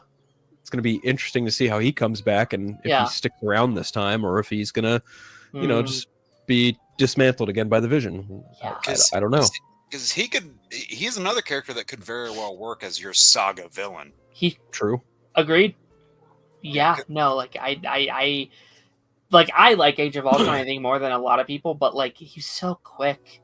like it's called Age of Ultron. It's like an afternoon of Ultron, kind of, you know. Yeah, it's like Yeah. the 5 seconds of Ultron. I mean, Yeah. just like an example of the character, for anybody who saw that next Avengers movie that came like 15 years ago, he takes down all of the Avengers, takes down all of them, and then like corrupts this whole team of like Iron Man Avengers that Tony Stark builds to go after like the world and take it over. That's the true potential of somebody like Ultron. And I think it'd be cool to have him be the villain of like Young Avengers, right? It's like these younger heroes, they're like proteges and stuff like that, have already fought against this guy. They, you know, kicked their butt. You know, he's back and he knows all their techniques. And like I was like, you know, there's that connection with Vision and the Young Avengers with Tommy and stuff like that. You know, Tommy and Billy, right? So I was like, that could be kind of fun. Ironheart's like your Iron, like there's a connection there as well if you want to go that route. Like you have your Ironheart, you have your Hawkeye, you know, version 2. You have your Black Kamala Khan. You have Kamala Khan. Stature. If you really want to bring back Cassie Lang. Yeah, there's another one. There's probably Billy, more. Tommy, Scar, Hulk's son. Yeah. Yeah. Well, Jane's dead. Yeah. In fact, there's another one that I'm thinking of, and I can't. Oh, they had Eli Bradley in Falcon and Winter Soldier, so. That'd be a nice reveal. Yeah. Depends all you want to include. Like you could throw in like a White Tiger now that she's suiting up. You could. That's true. Yeah. She is the more prominent of the White Tigers in the comics. If you really wanted to be devilish, X-23. Yeah. It's another one. There's so much potential for that. I agree. Yeah. For sure. I could also see a situation where they bring back the person who played Sprite in Eternals and have her just be like, breaking the rules, you know, and just help them out. That'd be funny. No, that could certainly happen. Funny. I don't know. Would be funny. Definitely. Yeah. Oh. I would lose my shit if they brought in like a Franklin Richards from a future time slot. Well, Ultron's toast. Right, exactly. Because that kid can clap his hands and make a fucking pocket universe. Right. God, I love Franklin Richards so much. Oh, yeah. He is definitely the coolest out of the Richards kids. I agree wholeheartedly. Although Valeria has a cooler name. Yeah, I mean, I don't dislike Valeria by any means, but I mean, you know, Franklin Richards is fucking Franklin Richards. Franklin Richards is fucking powerful. Yeah. He's the only one outside of Jean Grey who's been classified as Omega level mutant. There haven't been more than that? There's been a few, but like I'm just saying, like he's one of the few that is alongside Jean Grey that you can name off the top of your head. Yeah. Like Magneto would be another one. Yep. How do we feel about some of these? Let's talk about like 3 of these like TV shows we're getting this year as well, because I feel like they're in kind of a weird spot. Or 4 TV shows, I guess. Like we have Ironheart, we have Marvel Zombies, we have Eyes of Wakanda, and Wonder Man, and I feel like they're all kind of in an interesting spot of like they're happening. Some people are excited, but I feel like they don't have the excitement level as obviously. That's 5 shows actually, because Wonder Man's there too. Yeah, Ironheart, Zombies, Eyes of Wakanda, Wonder Man. Yeah, 4. Oh fuck. God, why? Okay, I can't count. Well, Marvel Zombies, Eyes of Wakanda, and Wonder Man are all technically Phase 6, whereas Ironheart technically ends Phase 5, which is it makes sense, but at the same time, I kind of look at I look at that as like I look at Ironheart as kind of like an epilogue to Phase 5 in the same way that Spider-Man Far From Home served as an epilogue to Phase 3. Yeah, in a certain respect. Yeah, I think it. Sorry, go ahead. I just think it's safe to say that like Phase 5 ended with the new Avengers. Right. Yes. But also it's kind of fitting too, because this is the last project of that era, right? It's like the last remnant of those like 6-episode events and the like Bob Chapek's era of everything. So I do think it's a little fitting that it is the ending of, you know, the like Phase 5. And I think Fantastic Four is such a great starter. Like I can't think of a better starter to like the new phase. That's sick as hell. That's incredible. Potentially be the best start to an MCU phase that we've gotten. Outside of Iron Man, yeah, I agree. Because what you had, Iron Man 2 started Phase 2. Iron Man 3 started Phase 2. That's what I mean. I'm sorry. And then Phase 3 was that Civil War. Oh, that was Civil War. Okay. And then That's interesting. Technically Ant-Man. I thought Ant-Man was end phase 2. Nope. Ant-Man Nope. is the beginning of phase 3. I gotta Google that. Looking at really quickly.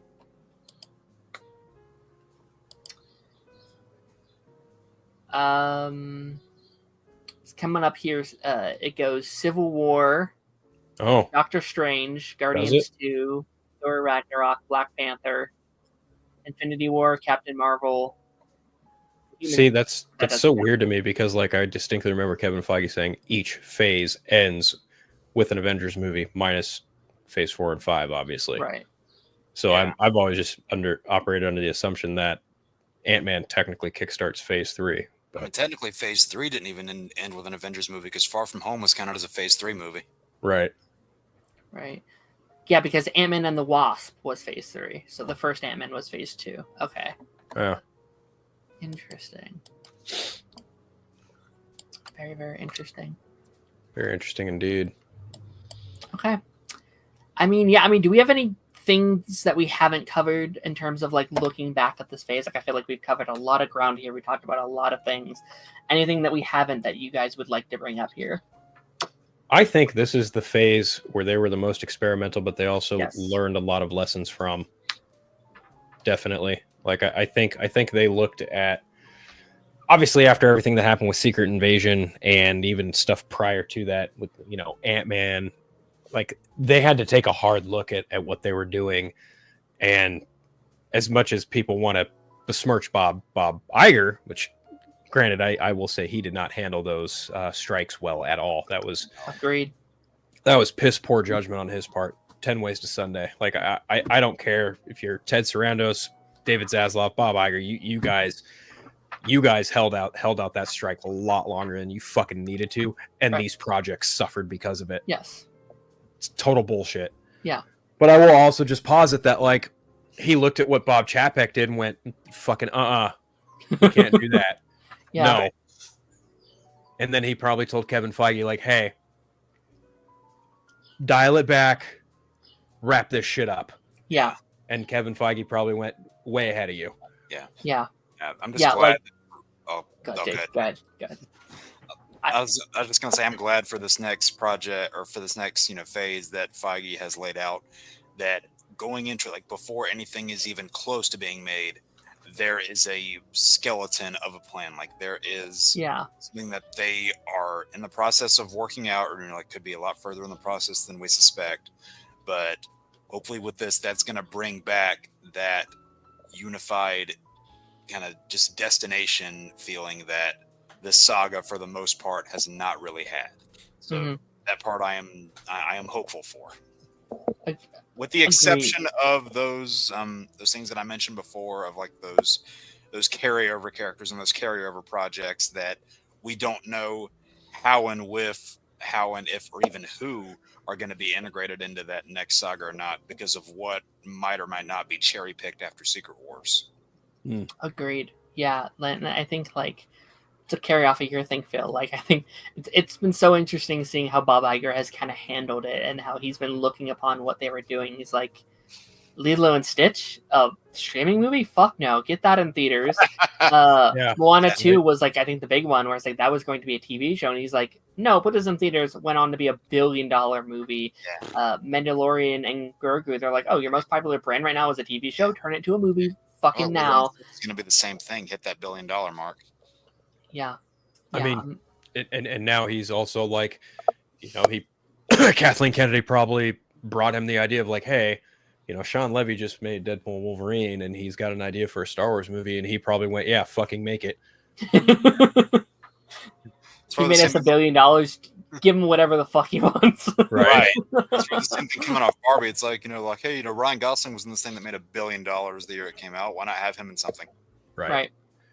Yeah, I think overall, like, I've always maintained that of the CEOs, the smartest one probably is Bob Iger, even if I don't agree with some things that he says and some practices that he's done. I mean, he runs Disney, and Disney is the biggest brand building machine of all time. And it's kind of hard to argue success. Yeah. Because, he looks at their catalog and he looks at what IPs they have. And believe me, Disney has a fucking huge library, only rivaled by that of the Warner Brothers library. And yeah, I credit where credit is due. When he steps down, for the second time, it's gonna be like a fucking like, oh, well, wait and see. Let's see if the successor can do what he did. Yeah. Let's not do what Bob Chapek did. Right. One of those libraries has definitely been better utilized than the other. Right. And I think the biggest problem with Bob Chapek was like he came from a world of theme parks. And it's like, you know, you have strengths in a certain respect, but you applied the strengths in the wrong way. Right. You know, you just want more, and that's a very, you know, theme parky mentality, which to Martin Scorsese's own words is just like it came and bit them in the ass. Right. So it's going to be interesting to see what Iger's successor tends to do, but he's not stepping down, I think, until the end of next year. I think at least, yeah. I think so, yeah. So honestly, like to Darren's point, like he looked at, you know, the Lilo and Stitch movie and was like, streaming, fuck off. No, put that in the fucking theater. Yeah. Right. Because when the D23 announcement for that stuff came out, we were getting close to the day it was originally going to come out. Yep. Yeah. We had heard nothing about it. Yep. I don't know. I don't agree with the practices that Bob Iger does. Yeah. In a lot of ways, but at the same time, like, credit where credit is due. The man shepherds a whole fucking studio, a whole fucking gigantic corporation. Yeah. And he does it to the best of his abilities, and I can't really fault him for it. Yeah, he kind of fucked George Lucas out of Star Wars, but I'm an advocate for Disney Star Wars because on one hand, it's like, what was Lucasfilm doing with Star Wars before Disney got a hold of them? They couldn't really do too much because no studio would finance their projects. Right. So when time came to make the sequels, Bob Iger was like, hey, what if we just bought Lucasfilm along with those sequels? And Lucas went, yeah, sure, whatever. And then when the funny thing I find about that is like George was willing to sign it all over, but then when he found out that they weren't going to utilize his stories for episodes 7, 8, and 9, that's what he got mad about. I find that very interesting that he was like, yeah, you know, bankroll the shit, but please, at the very least, like, utilize my ideas. Right. And Bob Iger was like, yeah, sure, okay. And then when it came time to do the final signing, Bob was like, yeah, George, we're going to use some ideas. And that's what really pissed off George Lucas. And I can't really fault him. Like, and the fucked up thing is like, that's business. Yeah. That's the unfortunate truth about that. That's just business. But again, going just back to just Star Wars as a whole, is like, I can remember the dark times of there only being 6 movies and a TV show. Yep. Yeah. And now we have a couple different streaming television shows, a couple great animated shows, 5 more movies with 2 more on the way. And yet now we've just got old generation of Fandom Menace and younger generation of Fandom Menace. And I'm just like, you both can eat a bag of dog shit. But it shows you how spoiled the fandom has gotten. Yes. Sure. Yes. Just to kind of wrap this all up, and Jake, at some point we will do our pitch episode sometime in the future, probably later this year. But projects that we don't know are happening, that we don't know are announced. Are there any things that you would like to see from the studio in the future, besides the obvious like X-Men and Shang-Chi 2s and stuff like that? Like, what do you guys want to see going forward? Blade. Yeah. Blade. No, seriously. I mean, a third Doctor Strange movie would be nice. Exactly, that's what I was thinking. Yeah, that. If they get Raimi back for that one, I'd be happy. I have Nightmare as your villain. Because if they're going into the dark dimension, it's a perfect time to use him. I wouldn't mind a duo film for Speed and Wiccan. That'd be cool. You know, I gotta be honest. I actually wouldn't mind an Alpha Flight. Yeah, an Alpha Flight project of some sort. Yeah. Nova, definitely Nova. That's way long overdue. I don't understand what the fucking holdup with that character is. That's been around. We were talking Nova like Infinity War era, or no, Guardians 2 era, right? Like Yeah. Guardians 1. Guardians Yeah. 1, yeah. Okay, Guardians yeah. 1. Yeah, like I thought he was going to be on the roster from that point on, like whether it's Sam Alexander or Richard whatever. Rider. Yeah. Yeah. I mean, yeah, Nova, definitely. Yeah. If I'm being brutally honest, I actually wouldn't mind seeing someone else take over Guardians of the Galaxy with the current group, even if I'm not Interesting. too huge on the Adam Warlock character that they've presented us. But Right. I still wouldn't mind another movie with that crew. Right. Yeah. That'd be cool, I think. Assuming Thor does not die in either one of these two Avengers Mm. movies, if we could, get a Logan style movie to end his character, I think that'd be really cool. Yeah.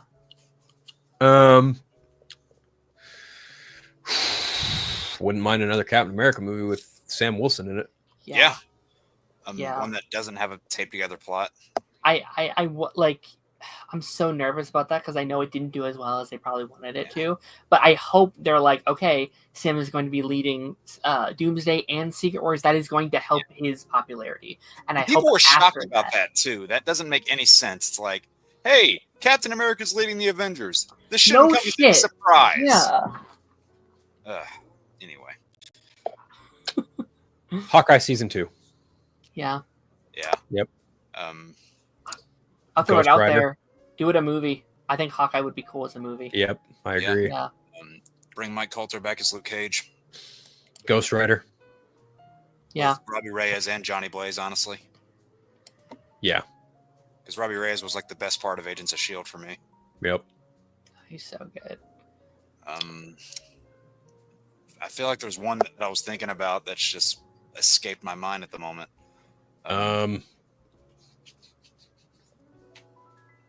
I think that kind of hits it all, but I actually wouldn't mind a live action take on either Spider Island or Spider-Verse. I would not mind that, but that's interesting. That's a whole fucking web you have to navigate that I don't know that Sony's willing to play ball with. Right. Yeah. We don't know how this project's going to play out because it hasn't released yet, but if we could get more projects like Eyes of Wakanda that focus on, presumably focus on the world building of all these famous locations, actually make them feel alive and lived in, that would really benefit the universe. You know what? I wouldn't mind a Captain Carter live action project. Yeah. I see people hate her so much, and like I love her character. I have so much fun with that character. I don't understand why people hate her character. Do they just not like watching a woman with big jugs throw a shield around? I mean, Thunderbolts made money. Yeah, right? Well, to be fair, there was no one with big jugs throwing a shield around. I should really stop objectifying Haley. Well, that's not right. No, I don't understand why people are so in their fucking feelings about Peggy Carter taking up a shield and being, Captain Britain or Captain Carter or whatever. Like, I don't. Right. I really don't. I don't get it at all. Like, it's not like they're trying to be Captain America sub-ins. They're different characters. Right. Exactly. Yeah. No. Like I've never. Because she really hasn't got that much. Right. Like if you really think about it, like obviously. You have the original Captain America movie that gave the Agent Carter show, which I love that Agent Carter show. I think that show is so much fun. And then you have What If, and it's like, I don't have a problem with her being like the mascot of What If. I have no issue with that. I think it just makes sense that you would want one of the featured characters of the MCU. And it's like, okay, it's this alternate version of that said character, and that's the one you kind of keep going down. Even if they went a little crazy at the end of season 3 with that character, like, yes, that was a lot, but like, yeah, I still enjoy her. This one's kind of cheating because it is a mutant character, but it was a character introduced in an Avengers movie. If we could get a revamped and proper version of Quicksilver, I'd appreciate that. That'd be nice. I could see a Quicksilver project. I think that'd be sick as hell. I could see that making a lot of money, for sure. And this is kind of tapping into the mutant whole world a little bit, but putting in these places, like the multiverse, and presumably if the next Doctor Strange goes down this route, the Dark Dimension, I would like to see a focus on the astral plane whenever we get into the mutant side of things, and that, and bringing in somebody like the Shadow King. I want to see that character given some recognition. That'd be fun. Yeah, like, you know, not even diving into X-Men stuff because that's a whole thing, but like, I would love a Storm solo movie. Yeah. I think that would be sick as hell. I think that'd Yeah. be like I could see that being like your big new blockbuster franchise for Marvel. I You wouldn't mind seeing a Nihilus as a villain down the line Right. somewhere for someone. That's one Marvel big bad that hasn't been done again. I think there's even ample room to reintroduce the High Evolutionary again too. Yeah, because he's still alive, right? Yeah. At Yeah. the end? Yeah, okay. And again, you know, like you could introduce like a revamped and rebuilt version of Ultron, because the whole, you know, the whole thing behind him that they've said in, you know, multiple iterations, as long as there's enough of him, he can always come back. Mm-hmm. Right, and I think with the whole bringing Vision back, that's how Ultron comes back. Yeah. Because somewhere in Vision's coding is Ultron. Right. So it's just a matter of like how they decide to, you know, pull it off. Yeah. Right. Yeah, I think that show's gonna be more important than people think, because agree. like that was officially a go ahead after Bob Iger came back and after Mhm. Kevin Feige had more focus, and they're still like Wonder Man and Vision Quest were the two shows. They're like, yeah, keep going with those. It's like interesting. Okay, I don't know what we're doing with Wonder Man yet, but Vision Quest I think is going to be. I think that's going to have big consequences going forward. I think with shows like The Studio and other commentaries on the Hollywood in general, shows like Entourage, I feel like that's really where the interest comes from Wonder Man. Honestly. Yeah. You know. Yeah. And how can we forget, like, John Bernthal's getting his own solo presentation as the Punisher? Yeah. Yeah. And, you know, I hope that opens the door for more characters to receive that sort of treatment, because there's so many characters that I feel could benefit from that type of presentation style. Yeah, I agree. Yeah, I mean, Jessica Jones is back now too. Like, you could be like presentation for her, Luke Cage presentation. Like that'd be a fun way to do those. I mean, this one is a little bit out there, but now that they've introduced Werewolf by Night, get that lead into Howling Commandos. Right. Be interested to see that. Like, have that team full of monsters where it's like, you know, Frankenstein's monster, Werewolf by Night, Living Mummy. Have characters like that. Like, that could be like a Halloween presentation type thing. That could work really well. Sure. Absolutely. But with that being said, I do think we have headed towards the end of the stream here. I want to give a big thank you to Jake and Phil, who hopped in here in the second half of the stream. Thank you guys a million, if you will. As I transition my screen back to the homepage, Jake, let's start with you. Where can people find you? What you working on? What you got cooking up? So you can mainly find me here at Joypad Jake on YouTube, where I've got character costume rankings. Our last one was Iron Man. Our next one coming up is Deathstroke. I've got Arkham rankings. Eventually getting back into Secrets of Arkham. I have a Jack and Daxter Let's Play going right now. And I've also got retro reviews for a bunch of older games that a lot of you guys probably haven't even heard of yet. So that'll be something fresh and new. You can also find my writing on Comaful, and then, you know, outside of this, you can find me on Party Nation on Tuesdays, Council on Wednesdays, and yeah, trying to get to 2,000 subs by the release of Superman. We're 300 and some away. Let's see if we can do it. Amazing, incredible. How about you, Phil? Where can people find you? Well, thank you again for the gracious offer. I wasn't expecting it at all, but if anyone wants to follow me, Threads, Blue Sky, Instagram, Vero. Just unfiltered right there. I do my Friday show every Friday. Tomorrow, 4 o'clock Pacific Standard Time, 7 o'clock Eastern Standard Time. Going to be talking about Superman trailer, Ironheart trailer, Kingdom Hearts, a couple other things. I also do gameplay stuff, Pokemon centric stuff. Like, I'm doing a Pokemon Silver replay right now.